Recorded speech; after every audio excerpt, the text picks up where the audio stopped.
కర్ణుడి కథ కర్ణుడి వరకు దుఃఖాంతం కాకుండా సుఖాంతం అయ్యేటట్టుగా చూశాడు. దానివల్ల కర్ణుడు పడిపోవడానికి అవకాశం వచ్చింది, మరణించడానికి అవకాశం వచ్చింది. ఏది ఎలా అన్వయం చేసి చెప్పినప్పటికీ అపహరణం అన్న మాట దేనిని ఉద్దేశించి చెప్పినది అంటే, ఆయనకున్నటువంటి రక్షణ తీసి ఆయన మృత్యువునందు ఒదిగిపోయి సంతోషపడడానికి కావలసినటువంటి అనుగ్రహాన్ని ఇచ్చాడు. నిజానికి కర్ణుడు పొందవలసిన దుఃఖాన్ని తీసేశాడు. ఆపదామపహర్తారం దాతారం సర్వసంపదాం లోకాభిరామం శ్రీరామం భూయో భూయో నమామ్యహం అంటామే, అలా పనిచేశాడు ఇంద్రుడు కూడా ఇక్కడ. కాబట్టి అక్కడ ఇది కర్ణుడికి మేలే, అందుకని అపహరణం అన్న మాట వాడవలసి వచ్చింది అన్న విషయాన్ని చాలా జాగ్రత్తగా పరిశీలించినప్పుడు మనకి అర్థమవుతుంది. అందుకని ఆ విధంగా కవచకుండలాల్ని మహానుభావుడు పోగొట్టుకున్నాడు. దానితో పాటుగా శక్తి అస్త్రాన్ని పట్టుకెళ్లి ఘటోత్కచుడి మీద వేశాడు. దేవతలు ఇచ్చినది దేనికి పనికొచ్చిందంటే దేవకార్యానికే పనికొచ్చింది. ఇవాళ పాండవుల పక్షాన పనిచేసినా రేపు జయం వచ్చిన తరువాత మళ్ళీ అధర్మం వైపు పనిచేసేటటువంటి ఘటోత్కచ మరణానికి పనికొచ్చింది ఆ శక్తి. దేవేంద్రుడు వేసినా ఎలాంటి వాళ్ళ మీద వేస్తాడు? ధర్మ వ్యతిరేకుల మీద వేస్తాడు. ఇప్పుడు కర్ణుడు వేసిన ఎవరి మీద వేశాడు? ఒక రకంగా చెప్పాలి అంటే తర్వాత ధర్మ విరోధానికి పనికొచ్చేవాడి మీద వేశాడు. అంటే నిజానికి ఇప్పుడు కర్ణుడు ఎవరి పని చేసి పెట్టాడు? కృష్ణుడి పని చేసి పెట్టాడు. కృష్ణుడి చేతి పనిముట్టయ్యాడు. అయిన కారణానికి కృష్ణుడికి కూడా తెలిసి చేసినా తెలియక చేసినా పరాత్పరుడు ప్రీతి వహిస్తాడు. కథంచిదుపకారేణ కృతేనైకేన తుష్యతి నస్మరత్యపకారాణం శతమప్యాత్మవత్తయ అంటారు రామాయణంలో. తెలిసి కాని తెలియక కాని ఒక్క పని చేసినా పరమాత్మ సంతోషిస్తాడు.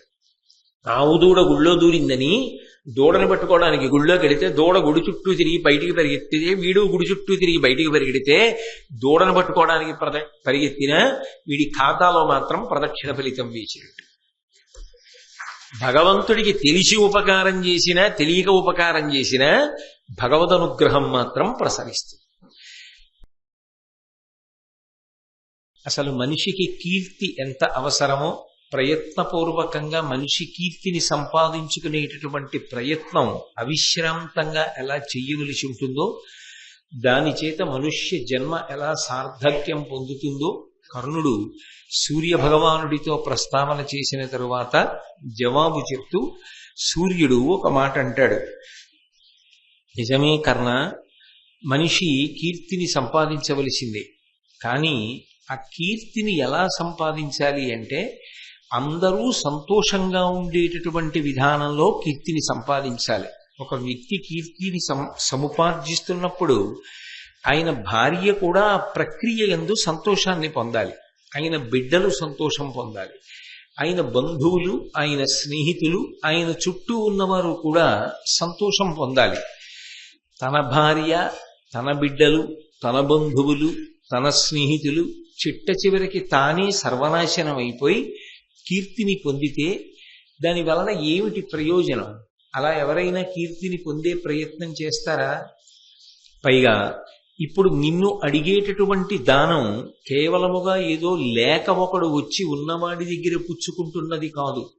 పైగా పుచ్చుకునేవాడికి ఉపయోగపడుతుందన్న నమ్మకం కూడా లేదు.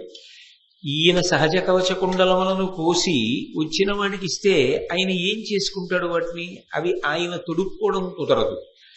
కాబట్టి ఇటువంటి దానాన్ని నువ్వు ఇవ్వడం చేత నేను మాట తప్పను అనేటటువంటి కేవలము సత్య ప్రతిష్ట, ఆ సత్యమునందు నేను నిలబడతాను, ప్రతిజ్ఞ మీరను అన్న ఒకే ఒక్క పట్టుదలతో నువ్వు దానం చేస్తే చిట్ట చివరికి అవధ్యుడవైనటువంటి నీవు వధ్యుడవైపోతావు. అంటే యుద్ధమునందు మరణిస్తావు. అలా యుద్ధమునందు మరణిస్తే శరీరం పడిపోతుంది. శరీరము పరమేశ్వరుడిచ్చినటువంటి అపూర్వమైన కానుక.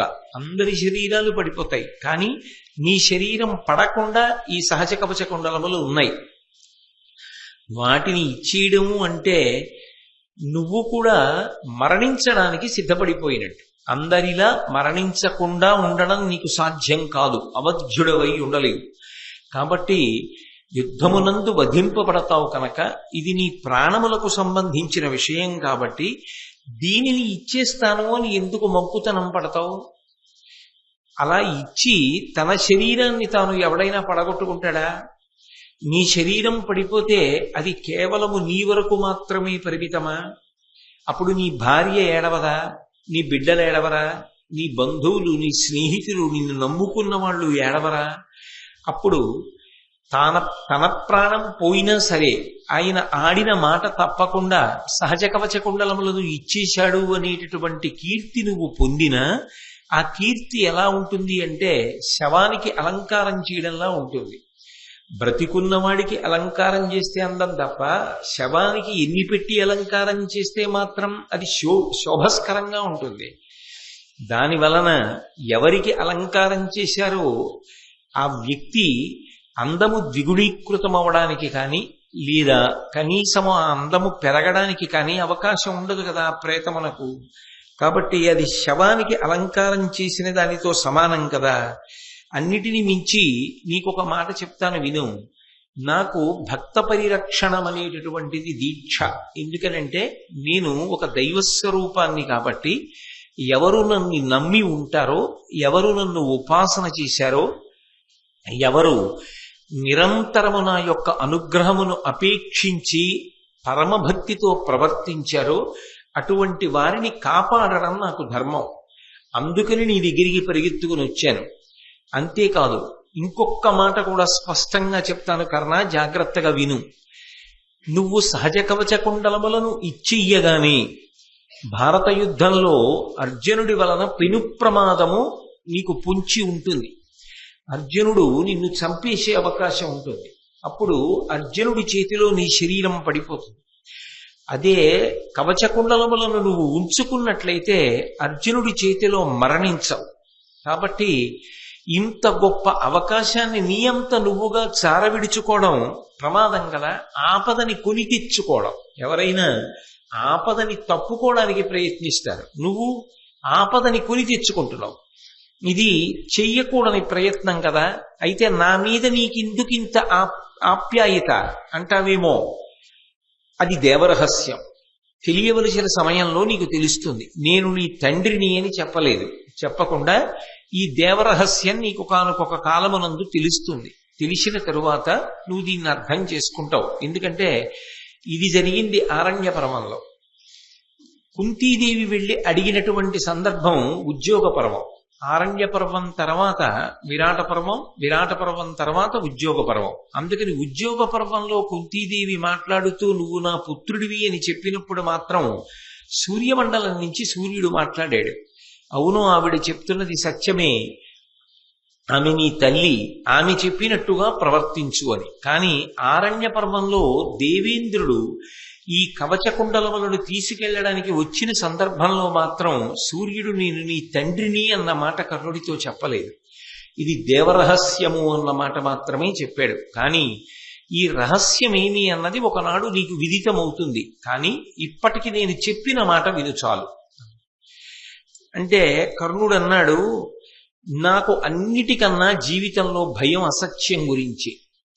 నేను యమదండన గురించి, యమపాశము గురించి, యమధర్మరాజు గారి గురించి కూడా భయపడను, కానీ అసత్య దోషములకు భయపడతాను. కాబట్టి నేను ఇస్తాను అని ప్రతిజ్ఞ చేశాను.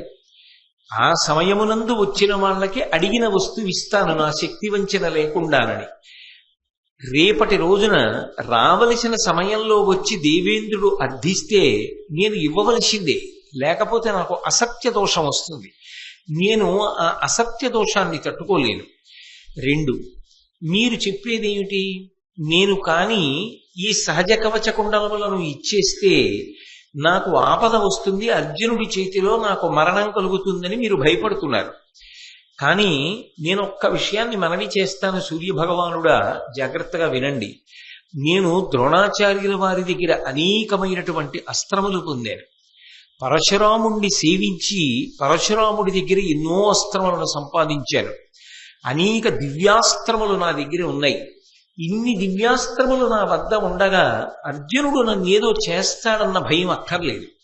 నేను ఈ దివ్యాస్త్రములను ప్రయోగించడం ద్వారా అర్జునుణ్ణి నిగ్రహించగలిగినటువంటి శక్తి నాకున్నది. కవచకుండలములు లేనంత మాత్రము చేత నాకు వచ్చేటటువంటి ఇబ్బంది లేదు. అసత్య దోషాన్ని పొంది కవచకుండలములను ఉంచుకున్నంత మాత్రం చేత నాకు కలిగేటటువంటి అధికమైన ప్రయోజనము లేనప్పుడు సత్యములందు మాత్రమే నిలబడి నాకున్నటువంటి దివ్యమైన అస్త్రబలము చేత అర్జునుడి భారత యుద్ధంలో నిగ్రహించడం నాకు కీర్తికారకం. అందుకని మీరు ఇంత ప్రేమతో వచ్చి నాకు చెప్పారు, కానీ నేను మీ మాట పెడచెవిని పెడుతున్నాను అని మీ మనసుని కష్టపెట్టుకోకుండా దయచేసి నేను చెప్పినటువంటి భావనని జాగ్రత్తగా అర్థం చేసుకునే ప్రయత్నం చెయ్యండి అని నమస్కరించాడు. అయితే కర్ణుడు మాట వినేటట్టు లేడు. కవచకుండలములను ఇచ్చేస్తాడు అని చెప్పి సూర్యుడికి అర్థమైంది. ఆయన ఇంకొక్క మాట చెప్తాను, పోని ఆ పని చెయ్యి, కవచకుండలములను ఇవ్వకుండా ఉండను, ఇచ్చేస్తానంటున్నావు. ఇచ్చేసే ముందు ఇంద్రుడి దగ్గర శక్తి అని ఒక గొప్ప అస్త్రం ఉన్నది, ఆ అస్త్రాన్ని అడిగి తీసుకో. ఎందుకని అంటే వైరుల చంపి చంపి వెసవొచ్చు గరంబున కాజిలోన అద్దారుణ శక్తి వాసవుడు దానవతొల్లి సహస్ర సంఖ్యలం క్రూరసురారి సంఘముల కూల్చే మహాభుజ నీకు నిమ్మిన ఘోరపు సాధనంబు దొరకొన్న అవశ్యము గెల్తు వైరులన్. ఇంద్రుడి దగ్గర ఉన్నటువంటి ఆ శక్తి అనేటటువంటి మహాస్త్రం అద్భుతమైనటువంటి శక్తి కలది. దానికి ఒక లక్షణం ఉంది, దాన్ని ఎన్ని మాటలైనా ప్రయోగించవచ్చు. అది ఏదో ఒక మాట మాత్రమే ప్రయోగించాలనేటటువంటి నియమం లేదు దానికి. అది ఎన్ని మాటలు వేసినా వైరుల చంపి చంపి వెసవచ్చు గరంబున కాజిలోన. ఆజీ అంటే యుద్ధంలో ఎన్ని మాటలు ప్రయోగిస్తే అన్ని మాటలు ఎంతమందినైనా చంపి చంపి ఎవరెవరిని చంపమంటే వాళ్ళని చంపి వెనక్కి వస్తూ ఉంటుంది. అంత గొప్ప శక్తి. ఆ శక్తి అన్న అస్త్రంతోటే దేవేంద్రుడు ఇతపూర్వం ఎన్నో యుద్ధాల్లో అసంఖ్యాకమైనటువంటి రాక్షసుల్ని పరిమార్చాడు. కాబట్టి నువ్వు ఒక మాట అడుగు, నువ్వు అడిగినట్టుగా కవచకుండలాలు ఇస్తాను, కానీ నేను కవచకుండలాలు ఇవ్వడానికి పూర్వమే నువ్వు నాకు ఆ శక్తి అనబడేటటువంటి అస్త్రాన్ని నాకు ఇవ్వాలి. ఇస్తే అప్పుడు నేను నీకు సహజ కవచకుండలములను తీసి ఇచ్చేస్తాను అని చెప్పు అని చెప్పి ఆ అస్త్రాన్ని తీసుకో, అది నీకు వశమవుతుంది. ఇప్పుడు ఈ అస్త్రంతో నీకు ఎదురొచ్చినటువంటి వాడు ఎంతటి వాడైనా పడిపోవలసిందే. ఇక ఆ అస్త్రానికి ఎదురు లేదు, దాన్ని భంజించడం ఎవరికీ సాధ్యం కాదు. కాబట్టి భారత యుద్ధంలో శత్రువులను నువ్వు పడగొట్టగలుగుతావు. కాబట్టి నువ్వు ఆ శక్తి అన్న అస్త్రాన్ని తీసుకో. అది అంటారా? తీసుకుంటారు. ఇందులో మీరు ఒక్క విషయాన్ని గమనించండి. కర్ణుడు ఏమంటున్నాడు? నేను దానం చేస్తాను, నాకు వ్రతం అంటున్నాడు. దానం చేసేవాడు అవతలవాడు నాకు ఇది ఇస్తే నేను ఇది ఇస్తానంటే అది దానం అవుతుందా? అలా ఎలా అవుతుంది అసలు? ఏమీ ఆశించకుండా ఇదం నమమ, ఇది నాది కాదు అని చతుర్థీ విభక్తి వేసి దానం చేస్తే అది అవతల వారికి దానం ఇచ్చారు అంటారు. అంతే తప్ప మీరు నాకు ముందు ఇది ఇస్తే నేను మీకు ఇది ఇస్తా అంటే అది దానం అవుతుంది అని చెప్పడం కుదురుతుందా? కుదరదు. అందుకే ఆయన అంతకాలము దానములు చెయ్యలేదని చెప్పడానికి మాత్రం సాధ్యం కాదు. ఆయనకి వ్రతం ఉన్నది, ఆయన దానములు చేశాడు. మహానుభావుడు, ఎంతో కీర్తి సంపాదించిన వాడే. కానీ ఇంద్రుడికి కవచకుండలాలు ఇచ్చేటటువంటి సందర్భంలో మాత్రం సూర్యుని యొక్క బోధని అనుసరించి కర్ణుడు కవచకుండలములను దానము చేశాడు అని చెప్పడం మాత్రం యథార్థానికి అంత తేలిక విషయం కాదు. ఎందుకంటే దానమునకు సంబంధించినటువంటి నియమము ఈ ప్రత్యేకమైనటువంటి సందర్భమునందు అన్వయమైంది అని చెప్పడం కుదరదు. నేను ఎంత పెద్దది దానం చేయనివ్వండి, రూపాయి కాసు అవతల వారి దగ్గర పుచ్చుకున్నా అది దానం అవ్వదు. ఎందుకంటే ప్రతిఫలం పుచ్చేసుకున్నాను కాబట్టి ఈ వస్తువుని వేరొక ప్రతిఫలానికి ఇవ్వడం అవుతుంది తప్ప ఏమీ ఆశించకుండా ఇతరులకు ఇచ్చినదే దానం అవుతుంది. అందుకే అది దానం అవుతుంది అన్న విషయంలో స్పష్టత లోపించడం జరిగింది. మంత్రోపాసన చేశాడు, వచ్చి సూర్యనారాయణుడికి నమస్కారం చేస్తున్నాడు. అనేక మంది బ్రాహ్మణులు వచ్చారు, అందులో ఇంద్రుడు కూడా బ్రాహ్మణ వేషంలోనే వచ్చాడు. భిక్షాంబిహి అన్నాడు. వచ్చిన వాళ్ళందరినీ పంపిస్తూ ఈయన దగ్గరికి వచ్చాడు. ఏం కావాలని అడిగాడు. నీకు సహజముగా ఉన్నటువంటి కవచ కుండలములను నాకు ఇయ్యి, మాట తప్పకుండా ఈ వేళ లోపల వచ్చిన వాడికి అడిగినది ఇస్తానని నీకు వ్రతం, కాబట్టి నేను అడిగినది నాకు ఇయ్యి అంటే ఆయన కొంతసేపు వాదించాడు. ఏం చేసుకుంటావు, నేను నా కవచ కుండలాలు కోసి ఇచ్చేస్తే? అవి నాకు శరీరములో అంతర్భాగం, నేను పుట్టినప్పుడు ఉన్నాయి.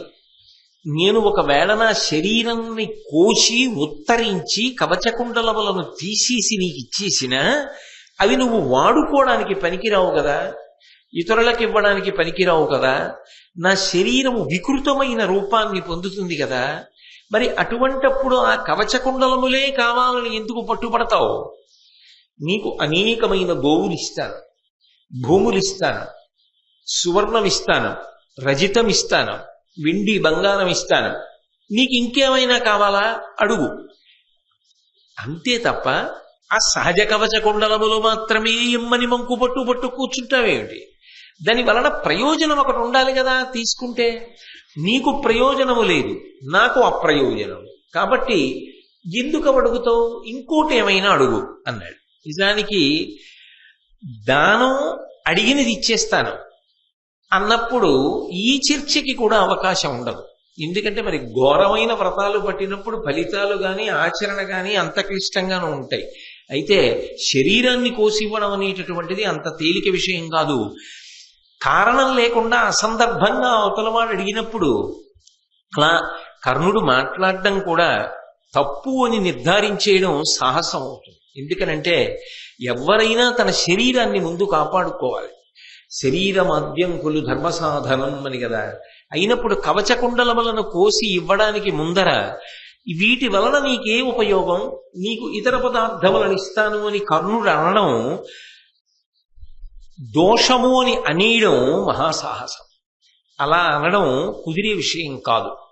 కర్ణుడు ఆపాటి స్వాతంత్ర్యం తీసుకోవచ్చు. అయితే ప్రతిఫలం అడిగి దానం చేయడంలో దోషం వస్తుందేమో కానీ ఈ మాట అనడం తప్పు అని చెప్పడం మాత్రం కొంచెం కష్టమే అవుతుంది. అయినా ఆ వచ్చిన వ్యక్తి వినలేదు. నాకు కవచకుండలములే కావాలి అని పట్టు కూర్చున్నాడు. అప్పుడు కర్ణుడు ఆ వచ్చిన వ్యక్తి వంక తిరిగి, ఎరిగితి నిన్ను నేను విభుదేంద్రుడవీయు జగత్రయంబు గ్రచ్చర భవదీయ రక్షణమునంద వెలుంగుచునుండా అట్టి నిన్నరువుగా నేను వేడుకొన యుక్తుడగాన మొరంగి నన్ను నక్కరపడి నీవు వేడుడిది కర్జమే నిర్జిత దైత్య చెప్పుమా. ఓ రాక్షస సంహారం చేసేటటువంటి దేవేంద్రుడా, ఏమిటి అసలు ఈ విచిత్రం? వచ్చినవాడు వేషం కట్టి వచ్చాడు తప్ప నువ్వు ఇంద్రుడవు అన్న విషయం నాకు తెలుసు. నువ్వు నా కవచకుండలములను అపహరించి భారత యుద్ధంలో నాకు ప్రమాదాన్ని తీసుకురావడానికి వచ్చావన్న విషయం కూడా నాకు సుస్పష్టంగా తెలుసు. అయితే నాకొక్క అనుమానం, జగత్రయంబు గచ్చర భవదీయ రక్షణమునంద వెలుంగుచునుండు, మూడు లోకములను రక్షించడానికి కావలసిన సామర్థ్యము నీ దగ్గర కదా ఉంది. మూడు లోకములను కాపాడేవాడివి నువ్వు కాబట్టి అట్టి నిన్నరువుగా నేను వేడుకొన యుక్తుడగాక నేను నీ దగ్గరికి రావాలి. అయ్యా నాకు ఇది ఇప్పించండి, నన్ను నేను రక్షించుకుంటానని నేను అడగాలి. కానీ ఇదేం విచిత్రం, నా దగ్గరికి నువ్వొచ్చి చెయ్యి చాపి భిక్షాందేహి అంటూ అర్థిస్తున్నావు. దేనికి నీకేం ఉపయోగపడుతుందని అడుగుతున్నావు. ఇది ఆశ్చర్యం కదా. ఇంద్రుడంతటి వాడి దగ్గరికి ఇతరులు పెడతారు, నిజానికి నేను కూడా రావాలి. నువ్వొచ్చి నా దగ్గర చెయ్యి చాపుతున్నావు ఏమిటి? భువినెందును దుర్జయుడైన నీకు ఎంతటి గొప్పవాడైనా సరే నీ దగ్గరికి రావలసిందే, వచ్చి నిన్ను అర్థించవలసిందే. కానీ ఇవాళ నువ్వు నన్ను అర్థిస్తున్నావు. మొరంగి నన్ను అక్కరపడి నీవు వేడుటిది కర్జమే నిర్జిత దైత్య చెప్పుమా. ఇలా అడగచ్చా చెప్పు అన్నాడు.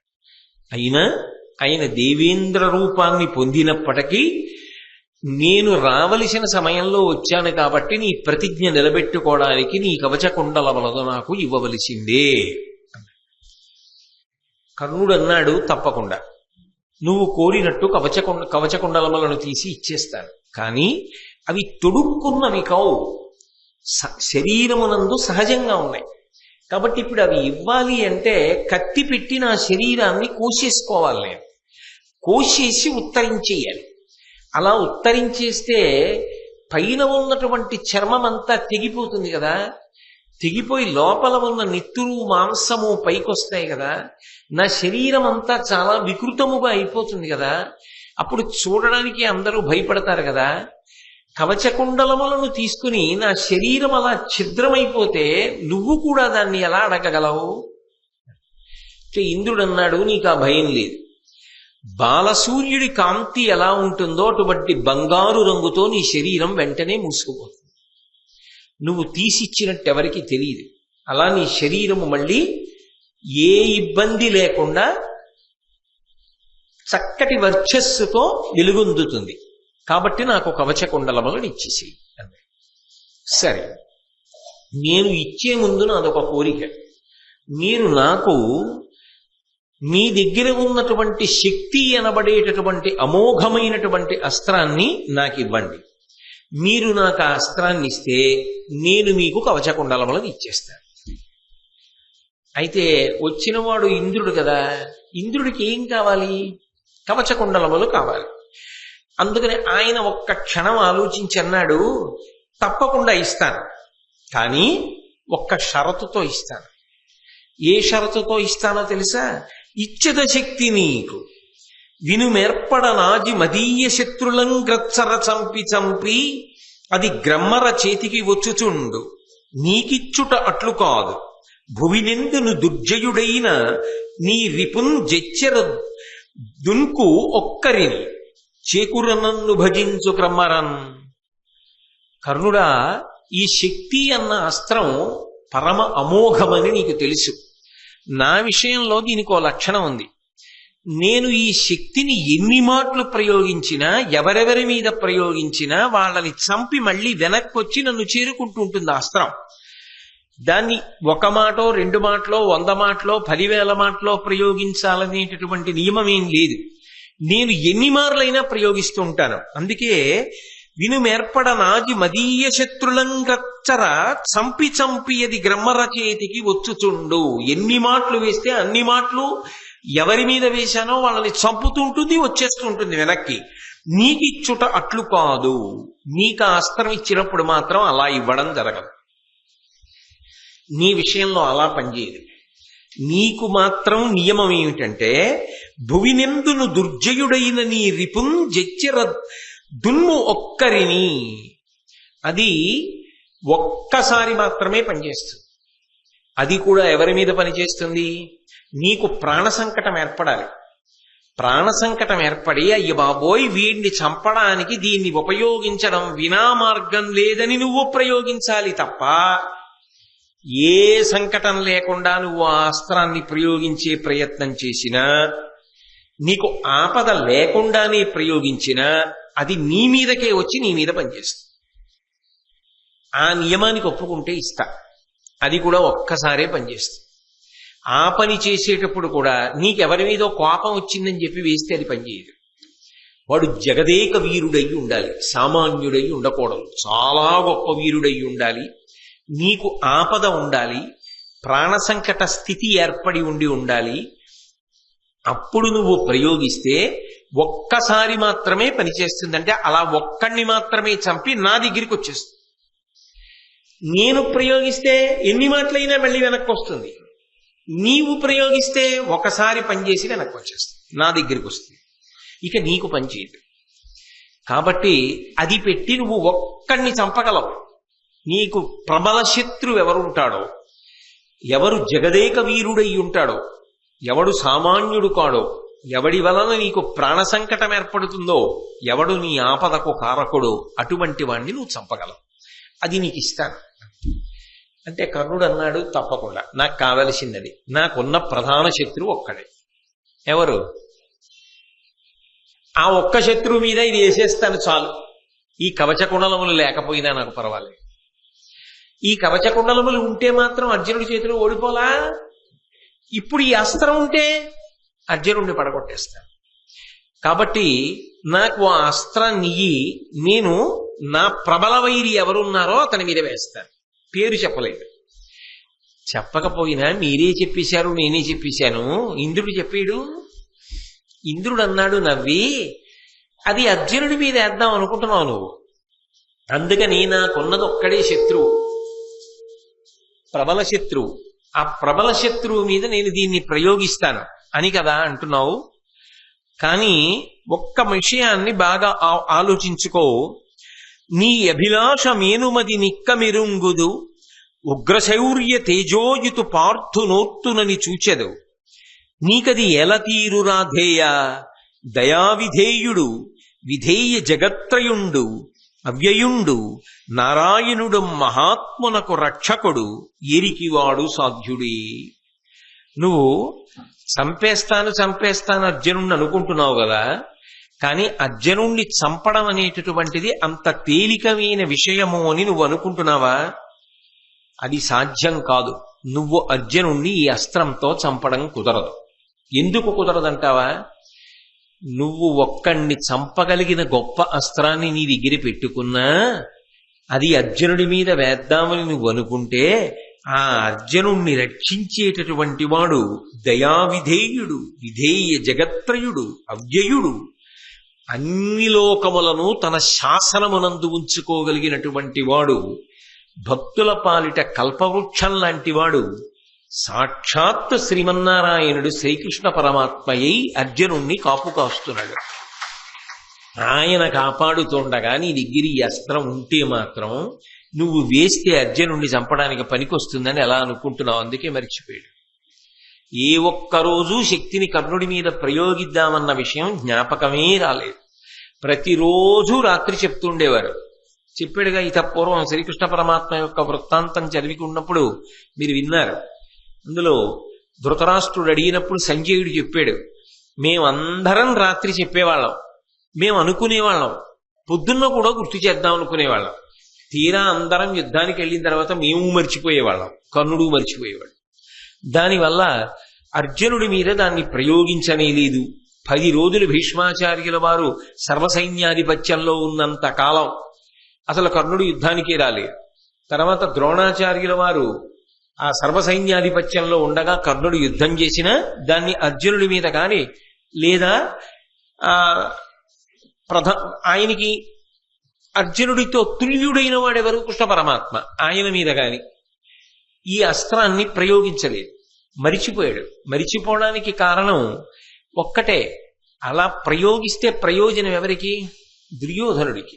అధర్మం నిలబడుతుంది, అది జరగకూడదు. అందుకే మరిచిపోయాడు. మరిచిపోయి దాన్ని ప్రయోగించలేదు. కాబట్టి నీవు అర్జునుణ్ణి నిర్జించలేవు. నువ్వు అనుకుంటున్నావు అర్జునుణ్ణి చంపుతానని. శ్రీమన్నారాయణుడు కాపు కాచి ఉండగా ఎన్ని అస్త్రాలు ఉంటే మాత్రం ఏం చేస్తావు కర్ణ అని ఒక్క నవ్వు నవ్వాడు. ఈ ఒక్క పద్యం మనకు బాగా వంట పడితే ఆయన అనుగ్రహం ఒక్కటి మన ఎందుండగా రాశి ఫలములు ఎలా ఉన్నా మీరు బెగ్గబెట్టుకోకర్లేదు కదా.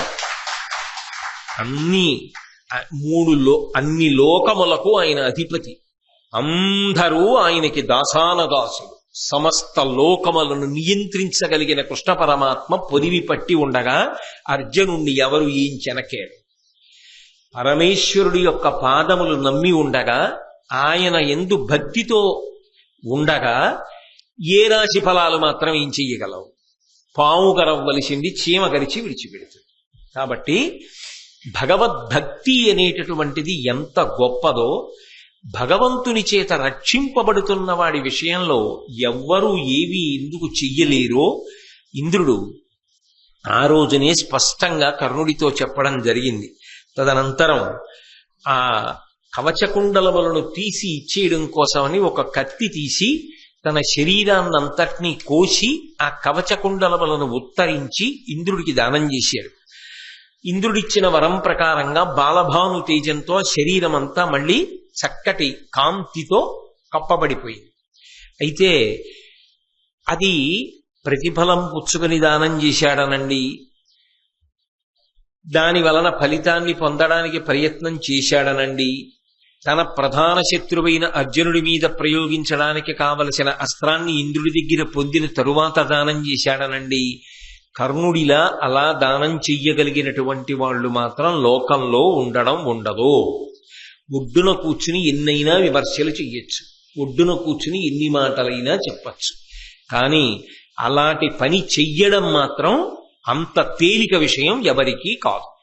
అందుకే కర్ణుడు ఇటువంటి దానాన్ని చేసినప్పుడు ఆశ్చర్యం ఏమిటంటే, సాధారణంగా లోకంలో జరగని అద్భుతం జరిగింది. యక్ష, కిన్నెర, సిద్ధ, సాధ్య దేవతలందరూ కూడా పైన దేవదుందుభులు మోగిస్తూ పుష్పవృష్టి కురిపించారు కర్ణుడి మీద. ఆ సంఘటన ఒక్కటి చాలు. కర్ణుడు ఎంత అద్భుతమైనటువంటి కృత్యాన్ని చేశాడు, ఎంత అసాధారణమైన దానం చేశాడు అన్న విషయం అర్థమవుతుంది. అయితే ఇందులో పెద్ద పరిశీలనాత్మకమైన విషయం ఏమిటంటే, దీన్ని సాధారణంగా పిలిచేటప్పుడు ఏమంటారంటే, ఇంద్రుడు కర్ణుని యొక్క కవచకుండలములను అపహరించుట అంటారు. అపహరించుట అంటే దొంగిలించుట.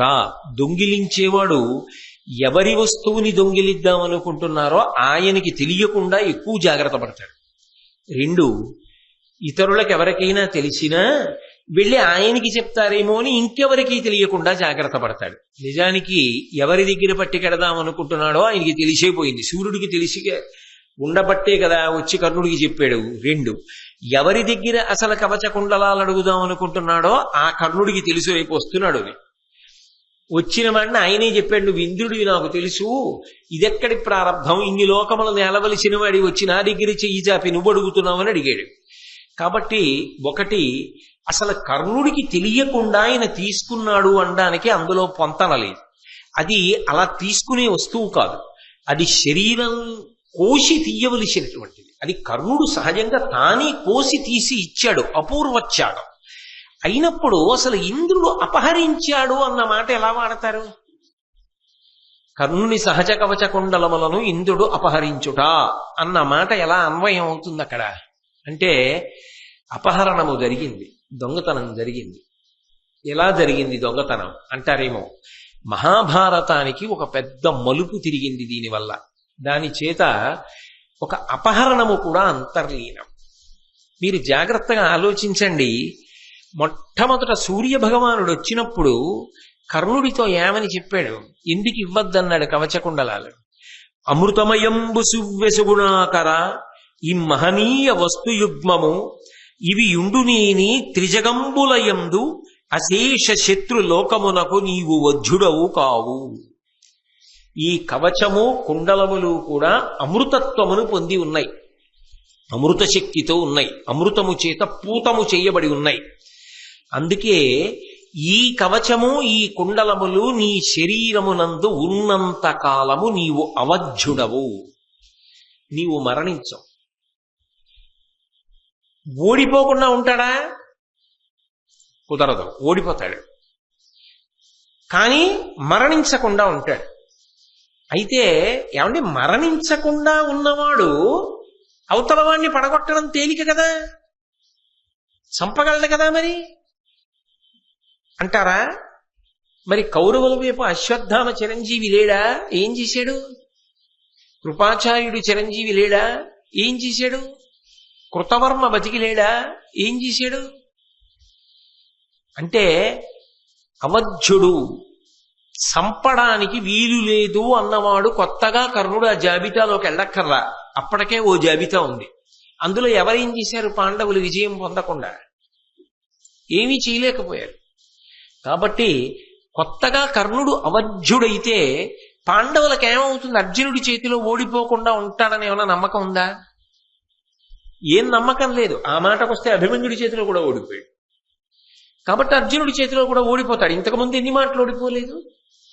కానీ మీరు ఒక్కటి ఆలోచించండి, ఇత పూర్వం ఓడిపోవడం వేరు, ఇప్పుడు ఓడిపోవడం వేరు.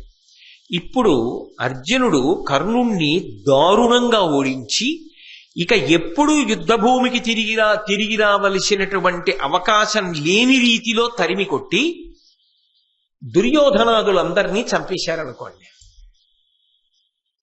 చంపేశారుగా. కర్ణుడు సర్వసైన్యాధిపతిగా ఉండగానే దుశ్శాసనుడిని చంపారు. ద్రోణుడో భీష్ముడో ఉన్నప్పుడు చంపలేదు. దురదృష్టం ఏమిటంటే కర్ణుడి యొక్క సర్వసైన్యాధిపత్యంలో చచ్చిపోయాడు దుశ్శాసనుడు. అయినప్పుడు కర్ణుడు బతికుండగా దుర్యోధనుడు చచ్చిపోయాడు. కర్ణుడు బతికుండగా దుశ్శాసనుడు చచ్చిపోయాడు. కర్ణుడు బతికుండగా శల్య ఇతర వీరులు అందరూ కూడా మరణించారు. కౌరవపక్షం ఓడిపోయింది. తనని నమ్ముకున్న రారాజు వీరస్వర్గాన్ని అలంకరించాడు. కర్ణుడు బతికిపోయాడు. ఎందుకంటే అవధ్యుడు చావడం, బతికున్నాడు. ఒక్క కర్ణుడు ఎంత ప్రయత్నించినా అర్జునుణ్ణి చంపలేడు. అప్పుడు కర్ణుడు బతికి చనిపోయినట్ట. కర్ణుడు భారతంలో చనిపోతే చచ్చిపోయి బతికేసినట్ట. ఏది తేలిక? దుర్యోధనుడు చావకముందే కర్ణుడు చచ్చిపోయాడు అనుకోండి. తాను ఏ ప్రతిజ్ఞ కోసం కుంతీదేవి రమ్మన్నా వెళ్ళలేదో, ఏ ప్రతిజ్ఞ కోసం కృష్ణుడు రమ్మన్నా వెళ్ళలేదో, ఏ ప్రతిజ్ఞ కోసం భీష్ముడు చెప్పినా వెళ్ళలేదో, ఏ ప్రతిజ్ఞ కోసమని జీవితంలో అన్నీ త్యాగం చేసేశాడో ఆ త్యాగం పరిపూర్ణమైపోయి కర్ణుడి జీవితం పండిపోతుంది. అక్కడికలా లేదు. ఈ కవచ కుండలాలు ఉండిపోయాయి కాబట్టి కర్ణుడు ఓడింపబడ్డాడు అర్జునుడి చేత. మిగిలిన వాళ్ళందరినీ చంపేశారు. ఎవరి కోసం కర్ణుడు యుద్ధం చేయాలి? కర్ణుడు తనకి రాజ్యం పొందుదామని యుద్ధం చేస్తానని ఎప్పుడన్నా అన్నాడా? తనకి రాజ్యం కావాలంటే, తను పట్టాభిషేకం చేసుకోవాలంటే కర్ణుడు యుద్ధం చేయక్కల్లా. పాండవుల వైపుకి వెళ్ళిపోతే చాలు. కర్ణుడికి కావలసింది ఏమిటి? దుర్యోధనుడు రాజవడం. దుర్యోధనుడు రాజు అయ్యే అవకాశం ఉంటే కృష్ణుడు అటు పక్కన ఉంటాడా? ఉండడుగా. ధర్మం అటుందిగా. అది కర్ణుడికే తెలుసుగా. చెప్పేశాడుగా కృష్ణ భగవానుడితోటి. ఖచ్చితంగా ధర్మరాజు గారు గెలుస్తాడు, పట్టాభిషిక్తుడు అవుతాడని చెప్పాడుగా. దుర్యోధనాదులు మడిసిపోతారని ఆయనే చెప్పాడుగా. దుర్యోధనుడి కన్నా ముందు కర్ణుడు పడిపోయాడు అనుకోండి. ఆయన జీవితంలో ఒక గొప్ప తృప్తితో అక్కడికి పూర్తి అయిపోతుంది భారతం. దుర్యోధనుడు చచ్చిపోయాక కర్ణుడు బతికుండిపోయాడు అనుకోండి, ఆ బతుకు కాదు, క్షణ చావు. ఎందుకని? అనేక సమస్యలు వచ్చేస్తాయి. తర్వాత ధర్మరాజు గారికి తెలిసిందనుకోండి, కర్ణుడు పట్టాభిషేకం పొందాడు. కర్ణుడు ఉండగా ధర్మరాజు చేసుకోడు. కాబట్టి కర్ణుడు మరణించాలి. దుర్యోధనుడు మరణించి కర్ణుడు ఉన్నాడు అనుకోండి, కర్ణుడు బతకలేడు. నిరంతరం చచ్చిపోతూనే ఉంటాడు మానసికంగా, కానీ చావడం. ఎందుకంటే కవచకుండలాలున్నాయి. తన చావు కోసం తానే తీసేసేయాలి, కోసేసి. అంతకన్నా నిజానికి అపహరించాడు ఇంద్రుడు. దేన్ని అపహరించాడు? కవచకుండలాల్ని కాదు, కర్ణుడికి రాబోయేటటువంటి విపత్కర పరిస్థితిని అపహరించాడు. అంత బాధ నువ్వు పడకూడదు కర్ణ. స్నేహితుడి కోసం ప్రాణాలు వదిలేయడానికి సిద్ధపడ్డవాడివి. ఆ స్నేహితుడి కన్నా ప్రాణాలు ముందు వదిలేయడానికి కావలసిన అవకాశం నీకు కల్పించేస్తాను. మరి సూర్యుడు ఎందుకు రావాలి? కర్ణుడి యొక్క గొప్పతనం ఏమిటో లోకానికి తెలియచెప్పడానికి. కాబట్టి ఇప్పుడు ఆలోచించండి, నిజానికి ఇంద్రుడు అపహరించినవి కవచకుండలాలు కావు. ఇంద్రుడు అపహరించింది కర్ణుడు కూడా ఊహించని రీతిలో అలా సౌఖ్యంగా ఇన్ని బాధలు పడకుండా మరణించడానికి అవకాశం ఇచ్చేశాడు. అయితే శక్తినిచ్చాడు. మరి ఈ శక్తి ఒక్కమారు పనిచేస్తుందని వరం ఇచ్చాడు కదా, అది అర్జునుడి మీద వెయ్యగలిగాడా కర్ణుడు? అది ఇంద్రుడు ఎప్పుడో చెప్పాడు. శ్రీమన్నారాయణుడు ఆదుకుని ఉండగా నువ్వు వెయ్యలేవు, నీకు సాధ్యం కాదు. మరి ఎవరి మీద వేశాడు?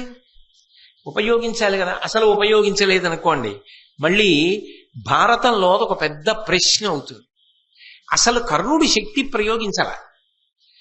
అసలు కర్ణుడి శక్తిని ప్రయోగించుంటుంటే భారతం ఎలా ఉండేది? అందుకని కేవలం కృష్ణుడు గెలిపించాడంతే. అన్యాయం కదా అంటారా? అనరా? అందుకే యుద్ధంలో ఒక విపత్కర పరిస్థితి ఏర్పడింది. ద్రోణాచార్యుల వారు సర్వసైన్యాధిపత్యంలో ఉండగా ఒక రాత్రి యుద్ధం జరిగింది. ఆ రాత్రి యుద్ధంలో ఇవన్నీ దేవతల యొక్క వ్యూహమే కాబట్టి ఇంద్రుడు ఎందుకు చేశాడో కృష్ణుడికి తెలియకుండా ఉంటుందా? అందుకే యుద్ధం జరుగుతుండగా కృష్ణ పరమాత్మ అకస్మాత్తుగా ఘటోత్కచుడిని పిలిచి నువ్వు విజృంభించు రాత్రి యుద్ధం కాబట్టి అన్నాడు. ఆ ఘటోత్కచుడు విజృంభించాడు ఆ రోజున.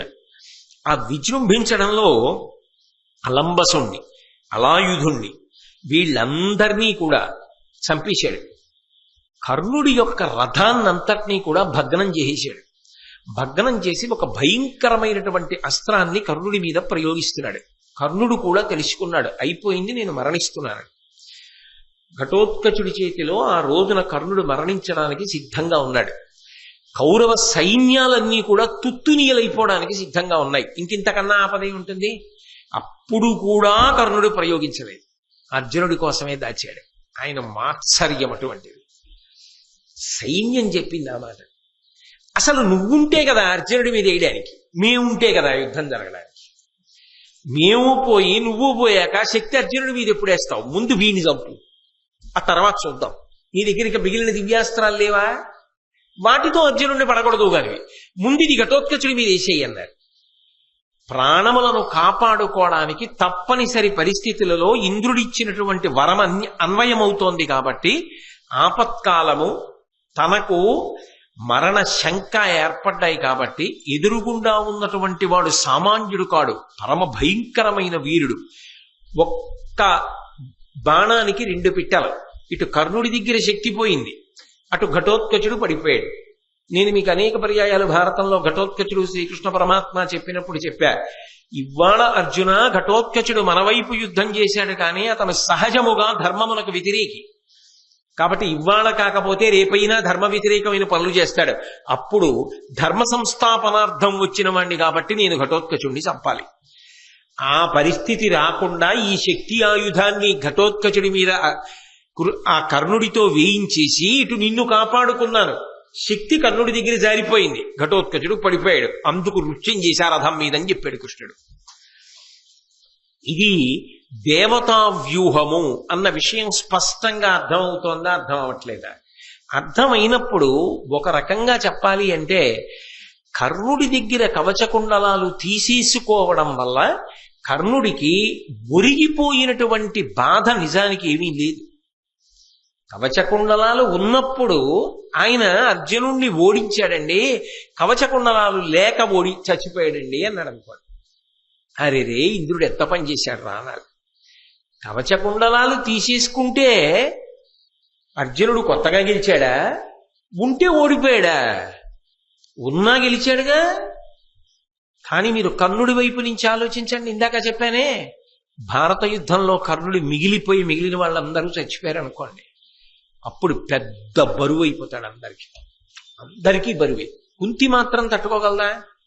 కృష్ణుడు తట్టుకోగలడా? పాండవులు తట్టుకోగలరా? తానెవరో తెలిసిపోతుంది కదా.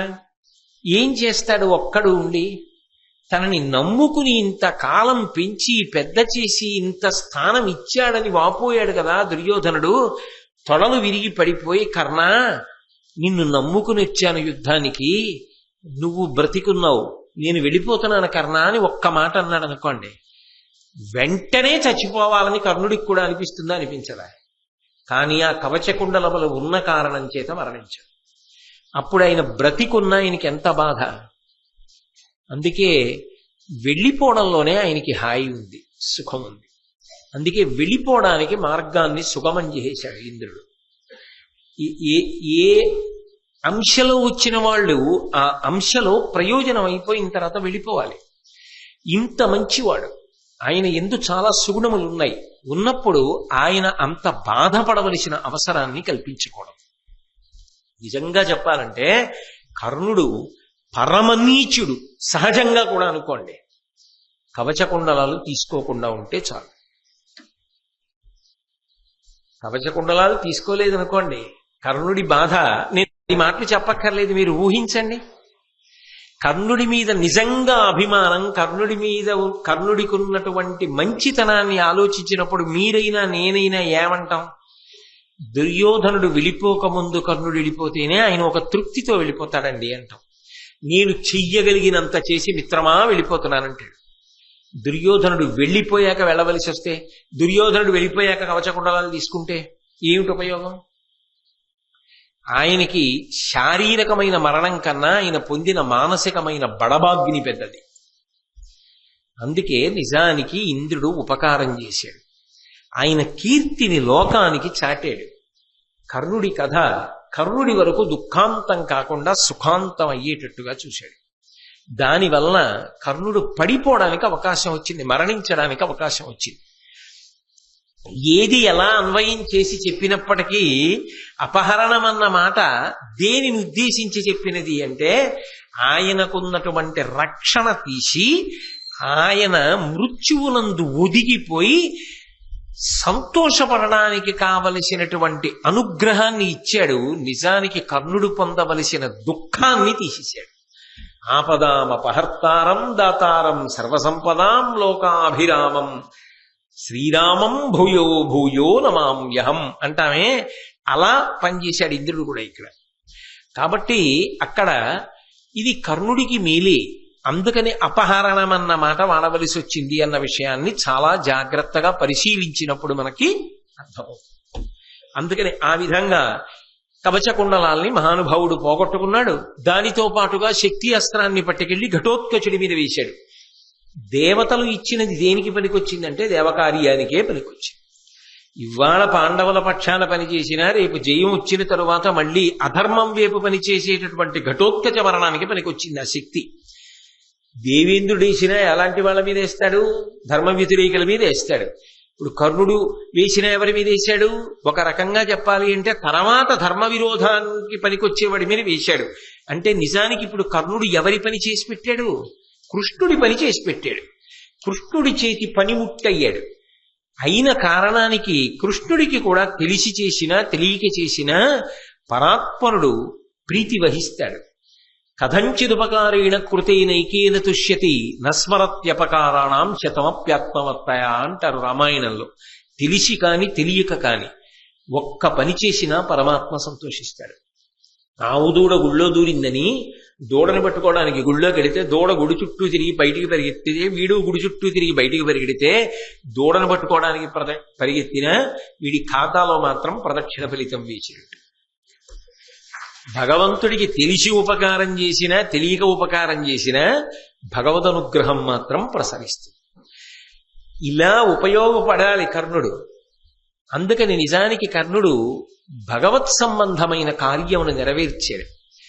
పాండవుల వైపు ఉండి ఏం చెయ్యాలో అది నిజానికి పాండవులు కూడా చెయ్యలేరు, ఎందుకంటే కొడుకు అవుతాడు ఘటోత్కచుడు.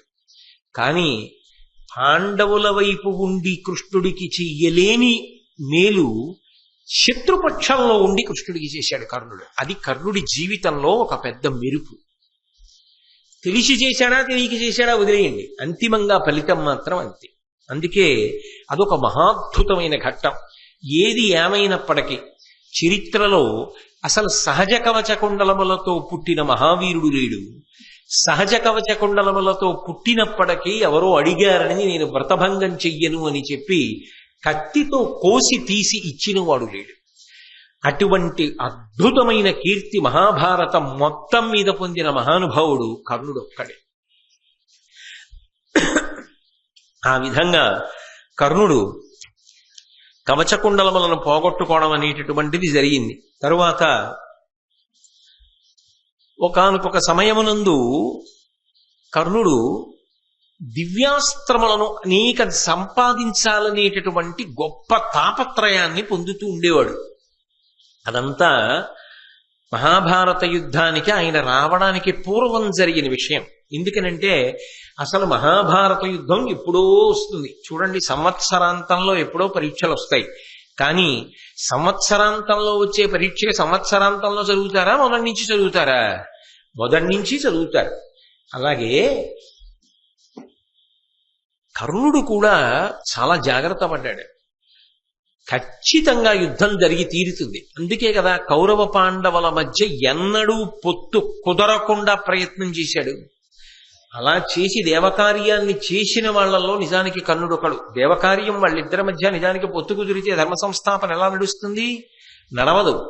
దేవతల యొక్క అంశలో వచ్చినప్పటికీ సూర్యుని యొక్క అనుగ్రహాన్ని పొందినవాడై వచ్చినప్పటికీ కూడా దేవకార్య సాధన ఎందు పనిముట్టయ్యాడు కౌరవుల వైపు ఉండి. దాని విచిత్రం, అటువంటి వాడు అర్జునుడి మీద నేను యుద్ధం చెయ్యాల్సి వస్తుంది. ఆ యుద్ధం ఉందే, అందులో నేను ఓడిపోవడానికి వీల్లేదు, ఖచ్చితంగా గెలిచి తీరవలసిందే. అందుకే భీముణ్ణి దృష్టిలో పెట్టుకుని దుర్యోధనుడు నిరంతర సాధన చేశాడు. అర్జునుణ్ణి దృష్టిలో పెట్టుకుని కర్ణుడు నిరంతర సాధన చేశాడు. ఇంత సాధన చేసిన ఆయన యొక్క సాధనలో ఏ లోపం లేకపోయినా, ఆయన ఎంత కష్టపడ్డా, నిజానికి ఆయన ఉత్తమ ఫలితాన్ని పొందడానికి ఎంత శ్రమ పడాలో అంత శ్రమని పొందినా చిట్ట చివరికి వచ్చేటప్పటికి మాత్రం ఆ పొందవలసిన ఫలితం ఆయన చెయ్యి జారిపోతుంది. అది కర్ణుడి జీవితంలో ఉన్నటువంటి గొప్ప దురదృష్టం. అలాగే ఒకప్పుడు ద్రోణాచార్యుల వారు ఏకాంతంలో ఉన్నప్పుడు ఆయన దగ్గరికి వెళ్ళాడు. వెళ్ళి ద్రోణాచార్యుల వారిని అభ్యర్థించాడు. అయ్యా, మీరు నాకు బ్రహ్మాస్త్రాన్ని ఉపదేశం చెయ్యండి అని అడిగాడు.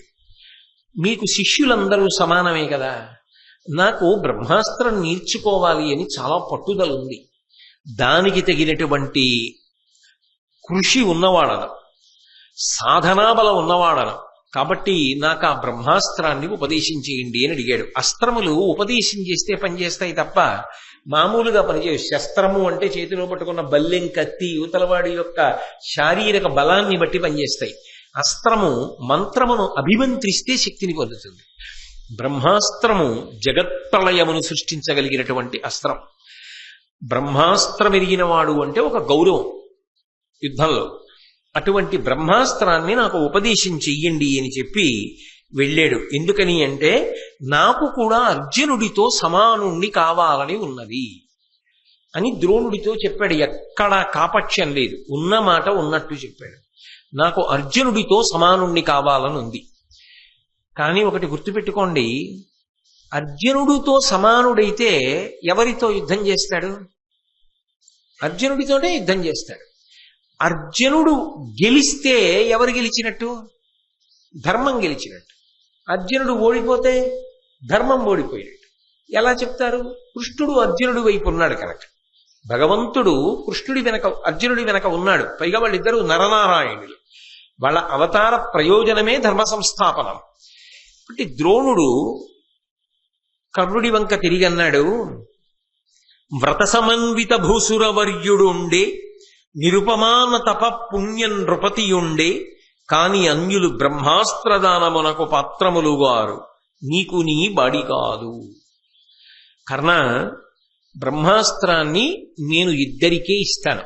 ఒకటి, అనేకమైనటువంటి వ్రత నియమములను పాటించేటటువంటి బ్రాహ్మణుడికి ఇస్తాను. రెండు, పోల్చడానికి వీలు లేనటువంటి అపారమైనటువంటి తపస్సు వలన కలిగినటువంటి పుణ్యమును పొందినటువంటి మహారాజుకి ఇస్తాను. ఇంకెవ్వరికి ఇవ్వను.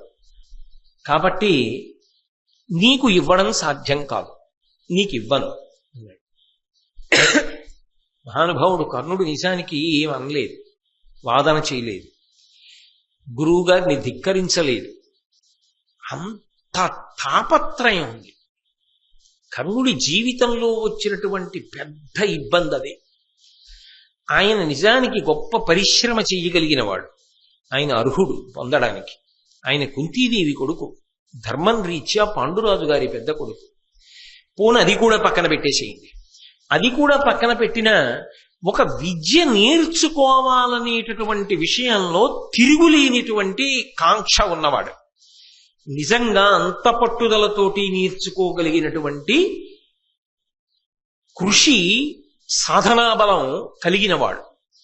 అయినా ఏదో ఒక ప్రతిబంధకం. అసలు ఆయన చదువుకుందాము అనుకుంటే, ఆయన చదువుకుందాం అనుకున్న దానికి నీకు చదువు చెప్పను అని చెప్పడానికి చెప్పిన కారణానికి పొంతన అంత బాగా కుదరనప్పుడు ఆయన గురువుని ధిక్కరించలేకపోయాడు. కానీ వేరు మార్గాన్ని వెతుక్కోవలసి వచ్చింది. ఏదో ఒక మార్గాన్ని అనుసరించాలి. మీరు చూడండి, ఏదో ఒక చాలా వేగంతో అగ్నితో కూడుకున్నటువంటి ఒక వాయువు భూమిని బద్దలు కొట్టుకుని పైకి రావడానికి ప్రయత్నించింది అనుకోండి. మీరేదో గబగబా 4 రాళ్ళో ఏవో అడ్డెట్టారనుకోండి, అక్కడ ఆగుతుందేమో. అది ముందుకెళ్ళి ఏం చేస్తుంది? ఇంకొక చోట నుంచి భూమిని బదలగొట్టుకుని పైకి వస్తుంది. లేదు, ఒక నది గొప్ప ప్రవాహంతో ఉంది, దాని ఉత్సాహం అటువంటిది, దాని శక్తి అటువంటిది. మీరు ఒక చోట అది ఊళ్ళోకి రాకుండా, అమ్మ బాబోయ్ అంత పెద్ద వరద వస్తోందని 4 రాళ్ళు అవి ఇవి తీసుకొచ్చి అడ్డేశారు, అది ఊరుకుంటుందా? దాని వేగం అటువంటిది, దాని శక్తి అటువంటిది. అది ఇక్కడ కాకపోతే ఆ ముందుకెళ్లి పల్లప ప్రాంతాన్ని తీసుకుని ముంచెత్తుతుంది. ఎందుకని అంటే అది ప్రవాహానికి ఉన్న లక్షణం, ఆ ఉత్సాహానికి ఉన్న లక్షణం, ఆ తేజస్సుకున్న లక్షణం. ఆయన సామాన్యుడు కాడు, అపారమైన శౌర్యమూర్తి, పరాక్రమవంతుడు. నిజానికి ఇటువంటి వాడు సక్రమమైన అవకాశం పొందలేకపోయాడు అంటే ప్రధానమైనటువంటి దోషం ఎక్కడి నుంచి వచ్చింది అంటే, కన్యాగర్భము అన్న పేరు పెట్టి తల్లి చెప్పలేదు, తండ్రి చెప్పలేదు. దాని వలన పాపం ఆయన నేర్చుకోవడానికి అవకాశం లేకుండా పోయింది. పైగా ఆయన తాపత్రయాన్ని గమనించిన వాడు లేడు. ఏదో కారణం చెప్పి ఆయనకి పాఠం చెప్పలేదు, ఆయనకి బ్రహ్మాస్త్రం ఇవ్వలేదు. కానీ నేర్చుకుందామన్న తాపత్రయం పోలేదు. నేను ఇందాక చెప్పానే, నది ఎక్కడో అక్కడ పల్లప ప్రాంతం వైపుకి వెళ్ళవలసింది, ఇక్కడ ఆపితే ఇంకో చోట ఎడుతుంది. అంత ప్రవాహాన్ని మీరు ఎలా ఆపగలరు? ఆయనకున్న ఉత్సాహం, ఆయన శక్తి అటువంటివి. అందుకే ఆలోచన చేశాడు, ఇంకెవరు ఇవ్వగలరు బ్రహ్మాస్త్రం అని ఆలోచించాడు. ఆ రోజులలో మహేంద్రగిరిలో పరశురాముడు ఉన్నాడు. పరశురాముడి దగ్గర నేను ఈ బ్రహ్మాస్త్రాన్ని ఉపదేశం పొందాలి, కానీ నేను పరశురాముడి దగ్గరికి వెళ్ళిన తరువాత పరశురాముడు కూడా ఇదే ప్రసక్తి తీసుకొస్తే ఎలా? అందుకే నిజంగా చెప్పాలి అంటే మీరు యథార్థంగా ఆలోచించండి. నేను ఉన్న మాట ఉన్నట్టుగా పరిశీలనం చెయ్యాలి అంటే, ఆయన దాని ద్వారా ఒక పదవిని పొందడానికో, తన స్వార్థంతో ఏదో ఒక ప్రయోజనాన్ని పొందడానికో, తన కొరకు కాదు ప్రయోజనం, తాను నేర్చుకోవాలి. అది సహజముగా ఆయనలో ఉన్నటువంటి పెద్ద కాంక్ష. కానీ పరశురాముడు కూడా ఇదే ప్రశ్న వేస్తే, నువ్వెవరు అని అడిగితే మళ్ళీ చదువుకోవడానికి అడ్డొస్తుంది. గురు శుశ్రూష చేసి అస్త్రబలం పొందలేను అని అబద్ధమాడాడు. తప్పనిసరి పరిస్థితి, అందుకని అబద్ధం చెప్పవలసి వచ్చింది. అందుకని మహేంద్రగిరి మీద ఉన్నటువంటి పరశురాముడి దగ్గరికి వెళ్ళి, అయ్యా మీరు నన్ను శిష్యుడిగా స్వీకరించండి, నేను భృగు వంశంలో పుట్టినవాడను అని చెప్పాడు. పరశురాముడు సంతోషంగా శిష్యుడిగా స్వీకరించాడు. స్వీకరించి అనేక అస్త్రములను నేర్పుతున్నాడు. అసలే ఉత్సాహం. దానికి తోడు ఇప్పుడు పరశురాముడి శిష్యుడయ్యాడు, ఎన్నో అస్త్రములు పొందుతున్నాడు. ఎంత సంతోషంగా ఉంటుంది. కాబట్టి ఇక నాకు గురి తప్పకూడదు, అర్జునుడిని కొట్టాలి. నిరంతర సాధన చేస్తున్నాడు. ఆ సాధన చేసేటప్పుడు ఏదో ఒక లక్ష్యాన్ని గురిపెట్టి కొట్టడమే, అదే పనిగా సాధన చేస్తున్నాడు పరశురాముడి ఆశ్రమంలో. ఆయన ప్రారంధం ఆ సాధన చేసే సమయంలో ఆయన ఏదో ప్రమాదము లేని దాన్ని గురిపెట్టి కొట్టాలని లక్ష్యం పెట్టుకున్నాడు. ఓ చెట్టుకి వెళ్ళి బాణం తగిలింది అనుకోండి, తర్వాత తీసేస్తాడు. ఆ చెట్టుకు వచ్చే నష్టం ఏముంది? అలా ఏవో లక్ష్యాలు పెట్టుకుని కొడుతున్నాడు. అనుకోకుండా అక్కడికి ఆ పక్కనే ఆశ్రమంలో ఉన్నటువంటి ఒక బ్రాహ్మణుడి యొక్క ధేనువు, ఆవు దూడ పరిగెత్తుకొచ్చింది అడ్డంగా. ఈ బాణం వెళ్ళి దాని శరీరంలోకి దిగడం, ఆ ధేనువు చచ్చిపోవడం ఒక్కసారి. కర్ణుడి ప్రారంధం ఏంటంటే, చచ్చిపోయింది ఒక్క దూడ. నేను తక్కువ ప్రాణం అని అనను, కానీ దానికి ఎంత పెద్ద శాపం ఇచ్చేశాడో తెలుసా బ్రాహ్మణుడు? నువ్వు ఎవరినో మనసులో పెట్టుకుని ఇంత ఘోరమైన సాధన చేస్తున్నావు, అదే పనిగా బాణములు వేస్తున్నావు. ఎవరినో దృష్టిలో పెట్టుకుని నువ్వు చేసిన సాధనలో నువ్వు సరిగా చూడకపోవడం వల్ల నా ధేనువు చచ్చిపోయింది. కాబట్టి నిజంగా నువ్వు ఎవరితో యుద్ధం చెయ్యాలనుకుంటున్నావో వాడితో యుద్ధం వచ్చినప్పుడు నీ రథచక్రం భూమిలో దిగిపోతుంది, పైకి లేవదు. ఇంకేం యుద్ధం? ఇంకా దేనికి చేస్తాడా యుద్ధం? అంటే ఆయన ఎంత బలాన్ని పొందుదాం అనుకుంటున్నాడో అంత బలం క్షీణించిపోతోంది, రెట్టింపు. ఒక పక్క నుంచి పొందుతున్నది వేరొక పక్క నుంచి జారిపోతోంది. ఇక ఆయన ఎలాగా శౌర్యవంతుడు, అర్జునుడికి సాటైనటువంటి విలుకాడు కాగలడు? ఓన్లే రథచక్రం దిగిపోతే దిగిపోయింది. పరశురాముడి దగ్గర దివ్యాస్త్రములలో ఉపదేశం పొందుతానన్నాడు. కానీ ఆయన ఉత్సాహం చాలా గొప్పదండి. ఏ మాటకా మాటే. ఇన్ని శాపాలు వచ్చి మీద పడిపోతున్నా, ఇంతమంది ఇన్ని రకాలుగా ఇన్ని పాపం వృద్ధిలోకి రాకుండా అడ్డుపడుతున్నా, తాను మాత్రం తాపత్రయ పడుతూనే ఉన్నాడు గొప్పవాణ్ణి కావాలని. ఏమి జీవితం కర్ణుడిది!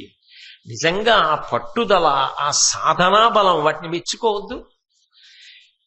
పరశురాముడి దగ్గర శుశ్రూష చేస్తూ అనేకమైనటువంటి అస్త్రములను ఉపదేశం పొందుతూ చక్కగా శిష్యుడిగా వృద్ధిలోకి వస్తున్నాడు. ప్రారంధం అన్నాను కదా. ఆయన ఇలా ఉండగా ఒక రోజున ఒక విచిత్రం జరిగింది. పరశురాముడు ఎంతో సంతోషించాడు. కర్ణ, నీ యొక్క గురుభక్తికి, నీ సాధనకి, నీకున్నటువంటి ఓర్పుకి, గురువుగారికి శుశ్రూష చేసి విద్య నేర్చుకోవడంలో ఎంత దీక్ష ఉండాలి. అందుకని నీ దీక్షా తత్పరతకి మెచ్చుకున్నాను. నీకు బ్రహ్మాస్త్రాన్ని ఉపదేశం చేస్తున్నానని బ్రహ్మాస్త్రాన్ని ఉపదేశం చేశాడు. కర్ణుడి జీవితంలో ఏ పెద్ద అస్త్రం లభించాలో అది లభించింది. అమ్మయ్యా, ఇప్పుడు అర్జునుడికి ఏ పెద్ద అస్త్రం తెలుసో నాకు కూడా అస్త్రం తెలుసు. కాబట్టి నిజంగా భారత యుద్ధం జరిగినా ఇప్పుడు అర్జునుడు నన్నేం చేయలేడు. నేను కూడా అర్జునుడి పట్ల అంత మొనగాడిగానే నిలబడగలను అని ఎంతో సంతోషాన్ని పొందాడు. వెళ్ళిపోతే ఏమయ్యేదో కృతజ్ఞత చెప్పి. కానీ ఇన్ని ఇచ్చిన గురువు గారు కదా, కొన్నాళ్ళు ఆయన శుశ్రూష చేసి వెడదాం అనుకున్నాడు. అస్త్రం పొందగానే గురువుగారు కృతజ్ఞుడిని వెళ్ళొస్తానండం ఎందుకులే అనుకున్నాడో ఏమో, పాపం ఆయన మంచితనం ఆ గురువు గారికి అలాగే శుశ్రూష చేస్తున్నాడు. కర్ణునుత్సంగమున మస్తకంబు చేర్చి గురుడు నిద్రింప వికృతాతి ఘోర రూపమలకమనియడునొక కీటకము అద్దినేంద్ర తనయు క్రీదొడ తొలిచే సత్వరముగాగా. ఆ పరశురాముడు గురువుగారు కదా, శిష్యవాత్సల్యం, కొడుకుతో సమానంగా చూస్తాడు. అసలు ఆయన కూడా నేను భృగువంశీయుణ్ణి అని చెప్పడానికి ఓ కారణం ఉంది. అబద్ధం చెప్పి గురువుగారి దగ్గర అస్త్ర విద్య పొందాను అన్న కళంకం నాకు ఉండకూడదు, నా మనసులో అది నన్ను తొలిచేయకుండా ఉండాలి అంటే జాగ్రత్త పడ్డాడు. నేను భృగువంశీయుడను అన్నాడు. భృగువంశం వాడే పరశురాముడు. కాబట్టి గురువు ఎవరు? గురువు తల్లి, గురువు తండ్రి, గురువు దైవం, గురువు అన్నీ. అందుకే గురువు గారి దగ్గర శిష్యుడు కొడుకుతో సమానం. అనేక సందర్భాల్లో మీరు కావ్యాలు పురాణాలు చూస్తే నా కోడలనే అంటారు. సంప్రదాయంలో ఉపదేశం పొందినటువంటి శిష్యుడి భార్యని నా కోడలు అనే పిలుస్తాడు గురువు. తన కోడలుగానే చూస్తాడు మనసులో. ఎందుకని అంటే అంతే, ఆ అనుబంధం అంతే. అందుకే గురువుగారి శరీరం పడిపోయిన తరువాత కొడుకు ఎన్ని చేస్తాడో శిష్యుడికి కూడా అంత అధికారము ఉంటుంది. శిష్యుడు కొడుకుతో సమానం. కొడుకు ఏం చేస్తాడు? తను ఏదైనా మంచి వస్తువుని పొందాడనుకోండి, తాను పొంది సంతోషించడం కాదు, తన తండ్రి సంతోషంగా అవన్నీ చూసి ఆనందపడితే ఆనాడు కొడుకు సంతోషించాడనుకోండి, వాడు కొడుకండి.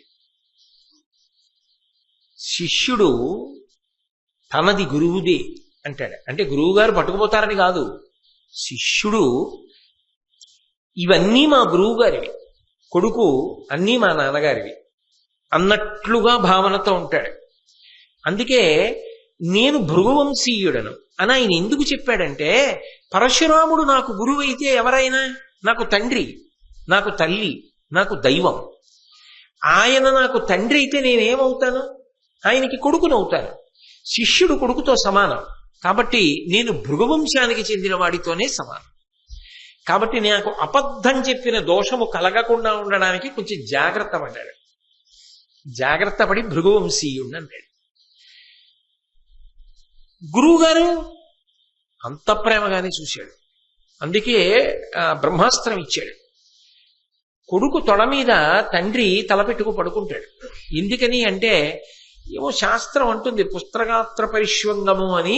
ఆ తండ్రి కొడుకుని పట్టుకున్నప్పుడు, కొడుకుతో కలిసి ఉన్నప్పుడు అంత గొప్ప సంతృప్తిని పొందుతట, అంత ఆనందాన్ని పొందుతట. అందుకని ఆయన ఏం చేశాడంటే కొడుకు ఒళ్ళో తండ్రి ఎలా పడుకుంటాడో అలా పరశురాముడు పడుకుంటే, ఆ కర్ణుడు కూర్చుని ఉంటే పరశురాముడు ఎక్కడి నుంచో వచ్చి కర్ణుడి ఒడిలో తొడ మీద తల పెట్టుకుని పడుకున్నాడు. ఇక్కడి వరకు మీరు ఆలోచించండి, పరశురాముడి మనస్సు యందు ఏమైనా కోపం ఉందా కర్ణుడి మీద? కర్ణుడి మనసులో పరశురాముడి మీద మోసగిద్దామన్న భావన ఏమైనా ఉందా? నిజంగా చెప్పాలంటే కర్ణుడు పరశురాముణ్ణి మోసగించి విద్య పొందుదామన్న భావన ఎప్పుడూ పొందలేదు. ఆయన కర్మ కొద్దీ చెప్పాడంతే. ఆయనకి తప్పనిసరి పరిస్థితి అయింది, ఆ రోజుల్లో అలాగే చెప్పవలసి వచ్చింది. ఆయన అలా చెప్పాడు, కానీ త్రికరణ శుద్ధిగా ఒక శిష్యుడిగానే సేవించాడు. కాబట్టే కర్ణుడి తొడ మీద పరశురాముడు తలపెట్టి పడుకున్నాడు. గురువుగారు నిద్రపోతుంటే గురువుగారిని జాగ్రత్తగా కాపాడుతూ ఆయన గాఢ నిద్రపోతుంటే ఆయనకి విసురుతూ ఆయన సంతోషంగా పడుకుంటే అమ్మయ్య గురువుగారు సేద తీరుతున్నారని ఎంత ఆనందపడిపోయాడు. ఎందుకని అంటే ఆ హృదయమున్న శిష్యుడికి తెలుస్తుంది ఆ గురువుతో ఉండే అనుబంధం. అది నోటి మాటలతో ఎలా తెలుస్తుంది? ఏదో మానస సంచరరే బ్రహ్మణి మానస సంచరరే అంటారే సదాశివ బ్రహ్మేంద్రులు. నేను ఒకసారి చూశా, కామకోటి పీఠంలో చంద్రశేఖరేంద్ర సరస్వతి మహాస్వామి వారి ఆరాధన ఉత్సవం జరుగుతోంది. అంటే వారు శరీరం విడిచిపెట్టిన రోజున చేస్తారు, వారు బ్రహ్మీభూతులైన రోజున. నేను ఆ రోజు పొద్దుటికి కంచి చేరి గబగబా స్నానం అవి చేసి గబగబా వెళ్ళాను. పాపం నేను వెళ్ళడం చూసి సంతోషించి జయేంద్ర సరస్వతి స్వామి వారు ఇలారా ఇలారా వచ్చి కూర్చోన్నారు. అంటే నేను వెళ్ళి ఆయన ఎదురుగుండా కూర్చున్నాను. సంగీత విద్వాంసులందరూ కూడా వచ్చి ఆ రోజున కచేరీలు చేస్తారు. వాళ్ళేమి తాంబూలం అవి కూడా అడగరు, వచ్చి గురువు గారి మీద కీర్తనలు చేస్తారు. అది గురు సంబంధమైన కీర్తన కాబట్టి మానస సంచరరే బ్రహ్మణి మానస సంచరరే అంటూ ఆ మదసికి పించాల్ అంకృత చెకురే అని ఆ కీర్తన పాడుతున్నారు. పాడుతున్నప్పుడు వింటున్నారు జయేంద్ర సరస్వతి స్వామి గారు. వారు పాపం పెద్దవారు అయ్యారు కదా, ఆ గురువు గారి గురించి వింటున్నారు. వింటూ ఉండడంలో కళ్ళమ్మట నీళ్లు ధారాపాతంగా కారిపోయి ముక్కులోంచి కూడా ఆయనకి నీళ్లు కారిపోయి నోట్లోకి వెళ్ళిపోతున్నాయి. ఆయన గమనించట్లేదు. ఆఖరణ అయిపోతోంది కీర్తన.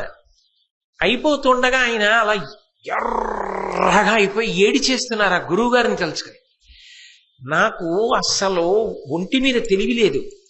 నేను ఆ జయేంద్ర సరస్వతి స్వామి వారి వంక అలా చూస్తున్నాను. ఆయన చటుక్కుని నన్ను చూశారు. చూసి ఆయనకు అర్థమైంది, ఓ నేను ఏడుస్తున్నాను, నాకు ముక్కులోంచి కూడా నీళ్లు వచ్చేస్తున్నాయని. ఆ కాషాయం గుడ్డ తీసి తుడుచుకున్నారు కదా, ఆగలేదు ఆయనకి. ఆగలేక ఏడుపు వచ్చేస్తుంటే ఇలా బృందావనం వంక చూపించి, వాళ్ళ గురువు గారి బృందావనం కదా, ఆ గురువు గారి బృందావనం చూపించి అని ఇలా కొట్టుకుని మా గురువు అని ఏడిచేశారు. అలాగా ఆనంద తన్మయత్వం. ఎర్ర జాపండులో అయిపోయారు మనిషి. ఆ రోజున ఊగిపోయారంతే. నేను అడిగిపోయాను ఏమిటిలా అని. ఆ శిష్యుడికి గురుభక్తి ఉన్నవాడి పరిస్థితి అలా ఉంటుంది. మహానుభావుడు కర్ణుడు ఎంత ఆనందపడిపోయాడో. లేకపోతే అస్త్రం పుచ్చుకున్నవాడు వెళ్ళిపోవద్దండి. గురువు గారు నా తొడ మీద తలపెట్టి పడుకున్నారు. ఆయన మహానుభావుడు. లేచాడంటే ఉపాసనే, పడుకుంటే ఉపాసనే, నిద్రపోతూ కూడా మానస సంచరరే బ్రహ్మణి మానస సంచరరే.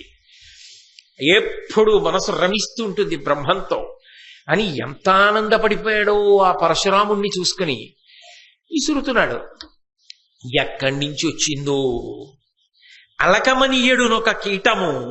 అలకము దానికి ఓ పేరు, మళ్ళీ ఆ పురుక్కి దాని పేరు అలకము. అది ఈ కర్ణుడి యొక్క తొడ కిందకి చేరింది.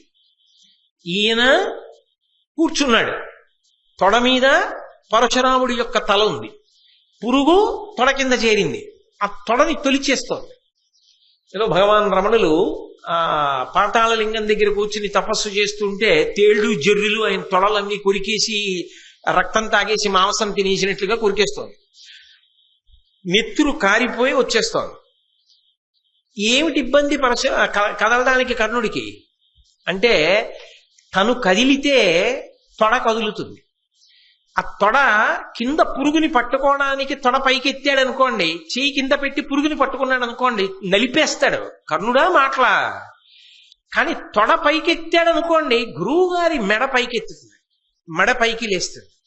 ఆయనకి అసౌకర్యమై ఆయన లేచారనుకోండి, అబ్బా గురువు గారికి నిద్రాభంగం అవుతుందే, పడుకున్నారే గురువుగారు, ఆయనకి నిద్రాభంగం అవడమా తట్టుకోలేకపోయాడు. ఎంత మృదు హృదయం అండి, ఎంత గొప్ప శిష్యుడండి కర్ణుడు. అలాంటి వాడు శాపాలు తినడం నిజంగా జీర్ణం అవదు. అందుకే మహాభారతంలో కర్ణుడే అనడానికి కారణం అదే. కర్ణుడు లేని భారతం లేదు అనడానికి కారణం, ఎక్కడ ఉంటాడు అటువంటి శిష్యుడు? తొడ కదపల, అది తొలుస్తోంది. నెత్తురు అలా కారిపోయి ఈయన ఇలా పడుకున్నాడు కదా, ఈయన కిందకు వచ్చింది నెత్తురు. ఆ పరశురాముడికి తడిగా తగిలింది. ఏమిటేదో తడిగా తగిలిందా ఆయనకి తెలివచ్చి లేచి చూశాడు, నెత్తురు కారుతోంది తొడ కింద నుంచి. అది ఆయనకి అంతటికి అంటుకుంది. ఆయన తెల్లబోయాడు. కర్ణుణ్ణి అడగలేదు, ఏమిట్రా అబ్బాయి, ఏమిటి అలా నీ తొడలోంచి నెత్తురుస్తోంది అని కర్ణుడిని అడగలేదు పరశురాముడు. ఈ దిక్కుమాలిన పురుగు ఏం చేసిందంటే, ఈ అలకము ఒక రాక్షస రూపాన్ని పొంది ఎదురుగుండా వచ్చి నిలబడి అయ్యా నా పేరు గ్రస్తుడు, నేను ఒక రాక్షసుణ్ణి, నేను ఒకప్పుడు భృగు మహర్షి యొక్క భార్యని అపహరించాను, ఆయనకి కోపం వచ్చి శపించాడు, నువ్వు కీటమవుతావు అన్నాడు. నేను అప్పుడు బుద్ధొచ్చి ఆయన కాళ్ళ మీద పడి నాకు శాప విమోచనం ఇప్పుడని అడిగాను. పరశురాముడు కావాలని చూడక్కర్లేదు, పరశురాముడి దృష్టిలో నువ్వు పడగానే నీకు శాప విమోచనం అన్నాడు. ఇవాళ మీరు పడుకున్నారు, మీ దృష్టిలో పడదామని నేను ఈయన తొడ కొరికాను, మీరు లేచారు, నేను బయటకు వచ్చాను. మీరు ఒక్కసారి ఏమిటది ఇలా చూశారా, నేను కనపడ్డాను, మీ దృష్టిలో పడ్డాను, నా శాప విమోచనం అయిపోయి రాక్షసుడిని అయిపోయాను. ఒక్క నమస్కారం, కృతజ్ఞుణ్ణి, నేను బయలుదేరుతున్నానని ఆయన వెళ్ళిపోయాడు. ఆయనకి శాప విమోచనం అయిపోయింది, బాగానే ఉంది. ఇక్కడ మీరు ఒక్కటి గమనించాలి, కర్ణుడిలో ఏమైనా దోషం ఉందా? ఆయన మనస్సులోనైనా కనీసం దోషం ఉందా? పాపం ఏం లేదు. అప్పటికి కూడా కర్ణుడు ఏమనుకుంటున్నాడంటే, బహుశా ఒరే నాన్న ఇంత నిత్తురు కారిపోయినా నాకు నిద్రాభంగం అవుతుందని తొడకదపలేదా అంటాడనుకున్నాడేమో. ఏమిటో ఆయన కర్మ, భృగువంశంలో వాణ్ణి అని చెప్పకుండా క్షత్రియుణ్ణి అని చెప్పినా ఈ గొడవ లేకపోనేమో. ప్రారంధం అంటే అంతే, దురదృష్టవంతుడు పాపం. నిజంగా అది చెప్తే మాత్రం అబద్ధమే ఉందండి, ఆయన కుంతి కుమారుడు కాడు. ఈ పరశురాముడు ఆ తొడ కన్నం పడిపోయి ఇంత నిత్తురు కారిపోయింది కదా, ఇంత గొప్పవాడు కదా పరశురాముడు. ఈ పరశురాముడు ఇలా ఏ భావన లేకుండా చూస్తేనే ఒక కీటము రాక్షసుడైపోయింది. అంటే ఆ చూపుకంత శక్తి ఉంది. ఎవరు వీడు ఇంత భరించగలిగాడు? ఇంత గురుభక్తి ఎలా వచ్చింది? అసలు ఎవరు వీడని కళ్ళు మూసుకొని ఒక్కసారి ఆలోచిస్తే, ఇతడు సూర్యుడి నుంచి వచ్చాడు, కుంతి కుమారుడు అని తెలుస్తుంది కదా. తెలిస్తే బ్రహ్మాస్త్రం పొందడానికి ఆనాటి ఆ పెట్టిన నియమానికి సరిపోయిందిగా, కర్ణుడిని శపించక్కర్లేదుగా. కానీ ఇంత పరశురాముడికి, నేను ఈ మాట అనకుండా ఉండలేని ఏమనుకోకండి, ఇంతటి పరశురాముడికి కర్ణుడు చేసిన శుశ్రూష జ్ఞాపకం రాలా, కర్ణుడి ఓర్పు జ్ఞాపకం రాలా. తను తొడ మీద పడుకుంటే తొడని పురుగు తొలిచేస్తున్న గురువుగారి సేవ చెయ్యాలి, నిద్రాభంగం కాకూడదని ఆయన పట్టినటువంటి ఓర్పు గుర్తురాలా. ఆయనకి ఏదో ఒక ధర్మ సూక్ష్మం గుర్తొచ్చి అన్నాడు, ఈ తాల్మి లేదు బ్రాహ్మణ జాతికి, నీవెవ్వడవు నిజంబరవుడు, నీ సూతజుడని వెరచుచూ ఆతండు ఆ మునివిరేణ్యుడతి కుపితుండయి. రే, నువ్వు భృగువంశానికి చెందిన వాడినని చెప్పావు, ఒక్కనాటికి భృగువంశంలో నువ్వు పుట్టినవాడివైతే ఇంత ఓర్పు పట్టలేవు. పురుగు తొడని తెలుస్తూ ఉండగా నిర్భయంగా ఇలా ఓర్పు పట్టడం సాధ్యం కాదు.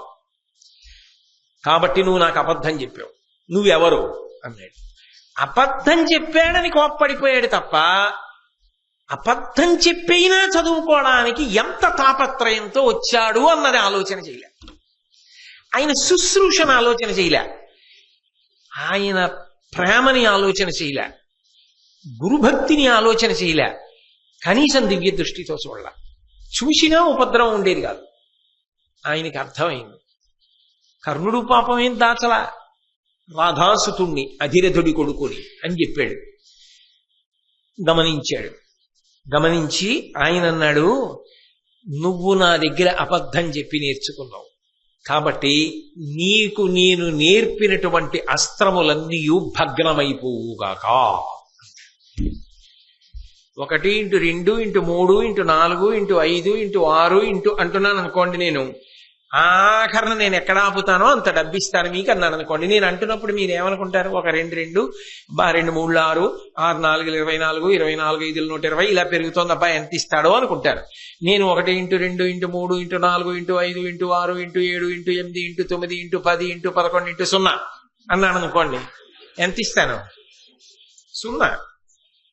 33 కోట్లు రానివ్వండి, 33 కోట్లు × 0 0. ఇన్ని కష్టాలు చివరికి ఏమయ్యాయి? ఈ అస్త్రములన్నీ భగ్నమైపోతాయి. అంటే ఇవేవి ప్రయోజనకరములు కావు. పోని అక్కడతో పోయిందా? ఇవి నేర్చుకోవడానికి వెళ్ళినందుకు కొత్త శాపం కూడా వచ్చింది. అర్జునుడితో యుద్ధం చేసేటప్పుడు రథచక్రం దిగబడిపోయింది. అయితే ఒక్క విషయాన్ని ఆలోచించవలసి ఉంటుంది. కర్ణుడికి ఎందుకు ఇన్ని శాపాలు? ఏమిటి ఆయన తప్పు? అసలు ఆయన దోషం ఏమిటి అని విచారణ చేస్తే, నేనైతే వ్యక్తిగతంగా నా అభిప్రాయం, ఆ సందర్భాలలో కర్ణుణ్ణి దోషం పట్టడం సాధ్యం కాదు. ఆయన తాపత్రయం అటువంటిది. కానీ ఒక్కటి మాత్రం బాగా గమనించాలి, కర్ణుడు మంచివాడు, కర్ణుడు గురు శుశ్రూషా తత్పరుడు. కర్ణుడికి అస్త్రములన్నీ ఫలించాయనుకోండి, అప్పుడు కర్ణుడు ఇవన్నీ ఎవరి మీద ప్రయోగిస్తాడు? పాండవుల మీద వేస్తాడు. ఇవన్నీ శక్తులు పొంది కర్ణుడు గెలిచాడు అనుకోండి, కర్ణుడు అవుతాడా రాజు? ఇన్ని మంచి గుణాలు ఉన్నవాడు ఒక్క మంచి గుణం లేని దుర్యోధనుడు అవుతాడు. అప్పుడు అధర్మానికి పట్టాభిషేకం జరుగుతుంది. అప్పుడు ధర్మం నశించిపోతుందా? నశించిపోదా? కర్ణుడికి వచ్చిన పెద్ద సమస్య సంఘదోషం. ఇవి కర్ణుడికిస్తే దీని ఫలితాన్ని దుర్యోధనుడు అనుభవిస్తాడు. కాబట్టి కర్ణుడు తన కొరకు కాదు, దుర్యోధనుడి కొరకు వాడతాడు. కాబట్టి ఇవి ఫలించకుండుగాక, ఇవి ఆయన యందు చేరకుండుగాక. ఆ శక్తి చేరకపోగా ఆయనకున్నటువంటి పటుత్వం ఏదైతే ఉన్నదో అది క్షీణించిపోవడానికి కారణమైంది. ఒక శాపం వెంట ఒక శాపం, ఒక శాపం వెంట ఒక శాపం తగులుతూ వచ్చాయి. కవచకుండలములు జారిపోయి శక్తి అస్త్రమును పొందిన ఘటోత్కచుడి మీద పడిపోయింది. తల్లి చివరి నిమిషంలో వచ్చి చెప్పింది, నలుగురిని చంపనని చెప్పి ప్రతిజ్ఞ చేశాడు. అన్ని కమ్ముకొచ్చేసాయి చుట్టూ. దాని వలన ఏమైపోయిందంటే అనేకమైన పరిమితులలోకి వెళ్ళిపోయాడు. ఇన్ని పరిమితులలోకి వెళ్ళిపోయిన వాడు చిట్ట చివరికి అన్యమనస్కుడయ్యాడు. ఇది పైకి చెప్పలేడు, ఎవ్వరితో చెప్పలేడు. కానీ నిజానికి యుద్ధానికి వెళ్ళి చూడగానే అమ్మకిచ్చిన మాట, తనవారు తన మీద నమ్మకం పెట్టుకున్న దుర్యోధనుడు తన దగ్గర ఇన్ని అస్త్రాలు ఉన్నాయి అని అనుకుంటున్నాడు. ఇన్ని అయిపోయిన తర్వాత వెళ్ళి దుర్యోధనుడితోటి, దుర్యోధన నాకు కొత్తగా 2 శాపాలు వచ్చాయన్నాడు అనుకోండి. తన మాట ఏమో కానీ చాలా చాలా బాధపడిపోయేవాడు ఎవరు? నమ్మకం పెట్టుకున్నందుకు దుర్యోధనుడు. ఆ దుర్యోధనుణ్ణి బాధ పెట్టలేడు. నన్ను నమ్ముకుని కదా ఇంత చివరకు వచ్చేసాడు, ఇక ఇద్దరి మధ్య సంధి పొసగదు. ఇంకా ఈ స్థితికి వచ్చేసిన తరువాత దుర్యోధన నలుగురిని చంపను, పరశురాముడు నా అస్త్రములు భగ్నం అయిపోతాయన్నాడు, ఇంకొక ఆయన నా రథచక్రం భూమిలో దిగిపోతుందన్నాడు. ఇవన్నీ చెప్తే దుర్యోధనుడికి జ్వరం వస్తుంది తప్ప ఉపయోగం ఏమైనా ఉందా? చెప్పకుండా ఉంటే ఆహా ఇంత ఉందనుకుని వెళ్ళి చచ్చిపోతాడు. ఎలాగో అదే జరుగుతుంది కాబట్టి చెప్పకపోతే వచ్చిన నష్టం ఏమిటనుకున్నాడో ఏమో మరి. అందుకని తిరిగి వెళ్ళిపోయాడు. పరశురాముడికో నమస్కారం పెట్టాడు, తిరిగి వెళ్ళిపోయాడు. ఇన్ని కష్టాలు పడి ఇంత శుశ్రూష చేసి ఏం పొందాడంటే 2 శాపాలు పొందాడు. పొంది దుర్యోధనుడి దగ్గరికి వెళ్ళాడు. దుర్యోధనుడు గబగబా ఎదురొచ్చాడు, లోపలికి తీసుకెళ్లాడు. మిత్రమారా అన్నాడు, అంతఃపురంలో కూర్చోబెట్టాడు. ఫలించిందా నీ శుశ్రూష, పొందావా దివ్యాస్త్రాలు అన్నాడు. నిజానికి కర్ణుడు పొందలేకపోవడానికి కారణం ఎవరు? దుర్యోధనుడే. కానీ ఆ దుర్యోధనుడి మనసు కష్టపెట్టలేని బలహీనతే కర్ణుడి. ఇన్ని జరిగిన కష్టపెట్టలేడు, ఆ కోణంలోకి వెళ్ళడు అసలు.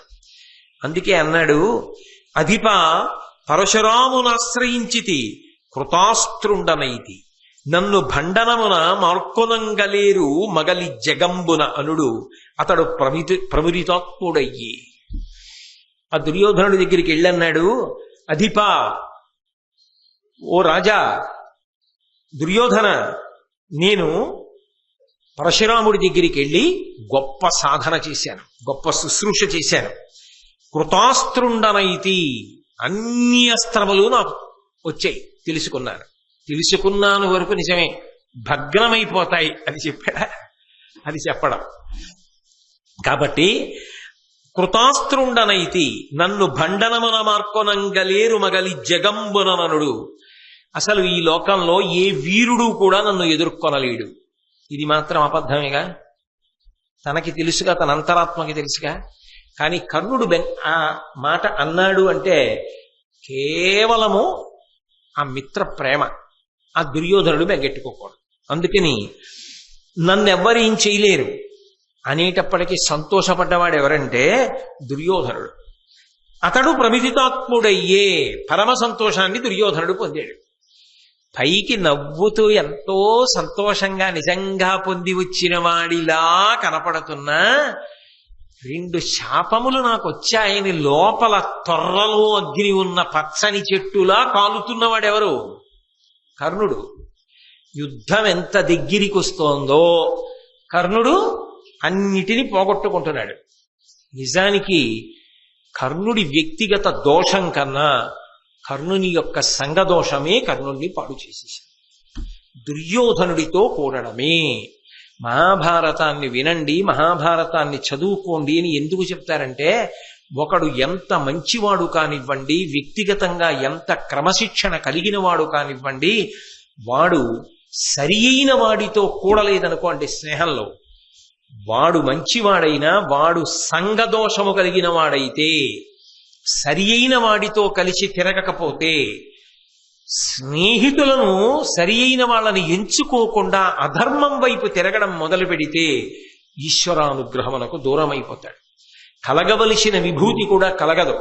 అందుకే మనిషి ప్రయత్నపూర్వకంగా తెలుసుకోవలసింది ఏమిటి అంటే, తాను కష్టపడుతూ ఉండడమే కాకుండా తాను లోపల బాగా స్నేహితుడు అని పట్టుకోవలసింది ఎవరిని అంటే ధర్మమునందు అనురక్తి ఉన్నవాడిని, అలా భగవద్భక్తి కలిగిన వాడిని, ఆ ఒరిపిడి యందు నిలబడగలిగిన బలమున్నవాడెవరుంటాడో వాణ్ణి స్నేహితుడిగా లోపల అంగీకరించాలి. అంగీకరించి వాడితో కలిసి ఉన్నాడనుకోండి, అది ఉభయుల యొక్క అభ్యున్నతికి దారితీస్తుంది, కృష్ణార్జునుల్లా ఉంటుంది. అది లేదనుకోండి, ఒకడెంత కష్టపడుతున్నా రెండవ వాడు అపాత్రుడు కనుక, అధర్మమునందు మగ్గిపోతున్నవాడు కనుక, వాడి పక్కన చేరిన కారణం చేత వీడి విభూతులు కూడా జారిపోతాయి. స్నేహమునందు ఎంత జాగ్రత్తగా ఉండాలి అన్నదానికి కర్ణ దుర్యోధనులే ప్రబల ఉదాహరణము. నేను తరచుగా అంటుంటాను, ఒక్క పువ్వుల దండలో ఒక చీమ ఉందనుకోండి, ఒక నల్ల చీమ, ఆ పువ్వుల దండ పట్టుకెళ్ళి పరమశివలింగానికి వేశారనుకోండి, అనుకోకుండా శివలింగం కూడా, ఆ శివలింగం మీద ఈ చీమ పాకే అవకాశాన్ని పొందుతుంది. నిజానికి అది వెళ్ళి శివలింగం మీద ఎక్కిందా, ఎక్కగలదా, ఎక్కలేదా, ఈ చర్చ అంతా అక్కర్లేదు. కానీ అది తిన్నగా శివలింగం మీదకి వెళ్ళిపోతుంది. ఎందుకు వెళ్ళిపోతుంది అంటే పూలదండను ఆశ్రయించింది కాబట్టి. అది పూలదండను ఆశ్రయించకుండా వేరొక వస్తువుని దేన్నో ఇదైందనుకోండి, ఒక కర్రని పట్టుకుందనుకోండి, ఆ చీమ ఆ కర్రని పట్టుకెళ్ళి ఇంకో దాన్ని దేన్నో కొట్టడానికి ఉపయోగిస్తే ముందు కింద పడి చచ్చిపోయేది ఏదంటే చీమే. దేన్ని పట్టుకుంది అన్నదాన్ని బట్టి అభ్యున్నతి ఉంటుంది. ఇనుమే ఉంది, అగ్నితో కలిసిందనుకోండి, వంగి ఇంటి కిటికీకి ఊచలవుతుంది. ఇనుము వంగింది కాబట్టే దేవాలయానికి అలా అద్భుతమైనటువంటి రక్షణ పరికరంగా మారింది. ఆ ఇనుమే నీటితో కూడిందనుకోండి, తుప్పు పట్టి ముక్కలై విరిగిపోతుంది, అవతల బారేస్తారు, చేత్తో ముట్టుకుంటే తెగుతుంది అని దూరంగా బారేస్తారు. నీటితో కలిసిన ఇనుము తుప్పు పట్టి నాశనమైంది. అగ్నితో కలిసిన ఇనుము 10 మందికి పనికొచ్చి శాశ్వతంగా అలా చాలా కాలం ఉంటుంది. నువ్వు ఎవరితో కలుస్తావన్నది చాలా ప్రధానం. నువ్వు ఎవరితో కలుస్తావన్నది నీ అభ్యున్నతి మీద పరోక్షంగా ప్రభావాన్ని చూపిస్తుంది, ఈశ్వరానుగ్రహాన్ని ప్రసరింపచేస్తుంది. అందుకే మనిషి స్నేహం విషయంలో పరమ జాగ్రత్త వహించాలి అన్న విషయం కర్ణుడి జీవితం ద్వారా కూడా మనకి అందుతుంది. లేకపోతే ఇంతమంది మహాత్ములు తెలుసుకోగలిగిన వాళ్ళు కూడా తెలుసుకోలేదు అంటే, తెలుసుకుని కర్ణుడు ఆదరణకు యోగ్యుడైన చివరికి ప్రయోజనము దుర్యోధనుడికి చెందుతుందేమో అన్న భయము చేతనే దేవతలు అవకాశం ఇవ్వలేదేమో అనిపిస్తుంది. కాబట్టి ఆ కృష్ణ పరమాత్మ అనుగ్రహము చేత మనందరం కూడా చక్కగా ధార్మిక నిష్టతో ధార్మికులైన వారితో కూడి, అందరూ ధార్మికులుగా ఉండాలని కోరుకుందాం. ధార్మికులతో కూడి అంటే కొంతమంది అధార్మికులుగా ఉండాలి అన్న అర్థం లేదు అందులో. అలా ఎందుకు? అందరూ ధార్మికులై ఈశ్వరుని యొక్క అనుగ్రహములకు పాత్రులగుదురుగాక అని మనం భగవంతుడికి నమస్కారం చేద్దాం. మళ్ళీ రేపు సాయంకాలం 7 గంటలకు కలుసుకున్నప్పుడు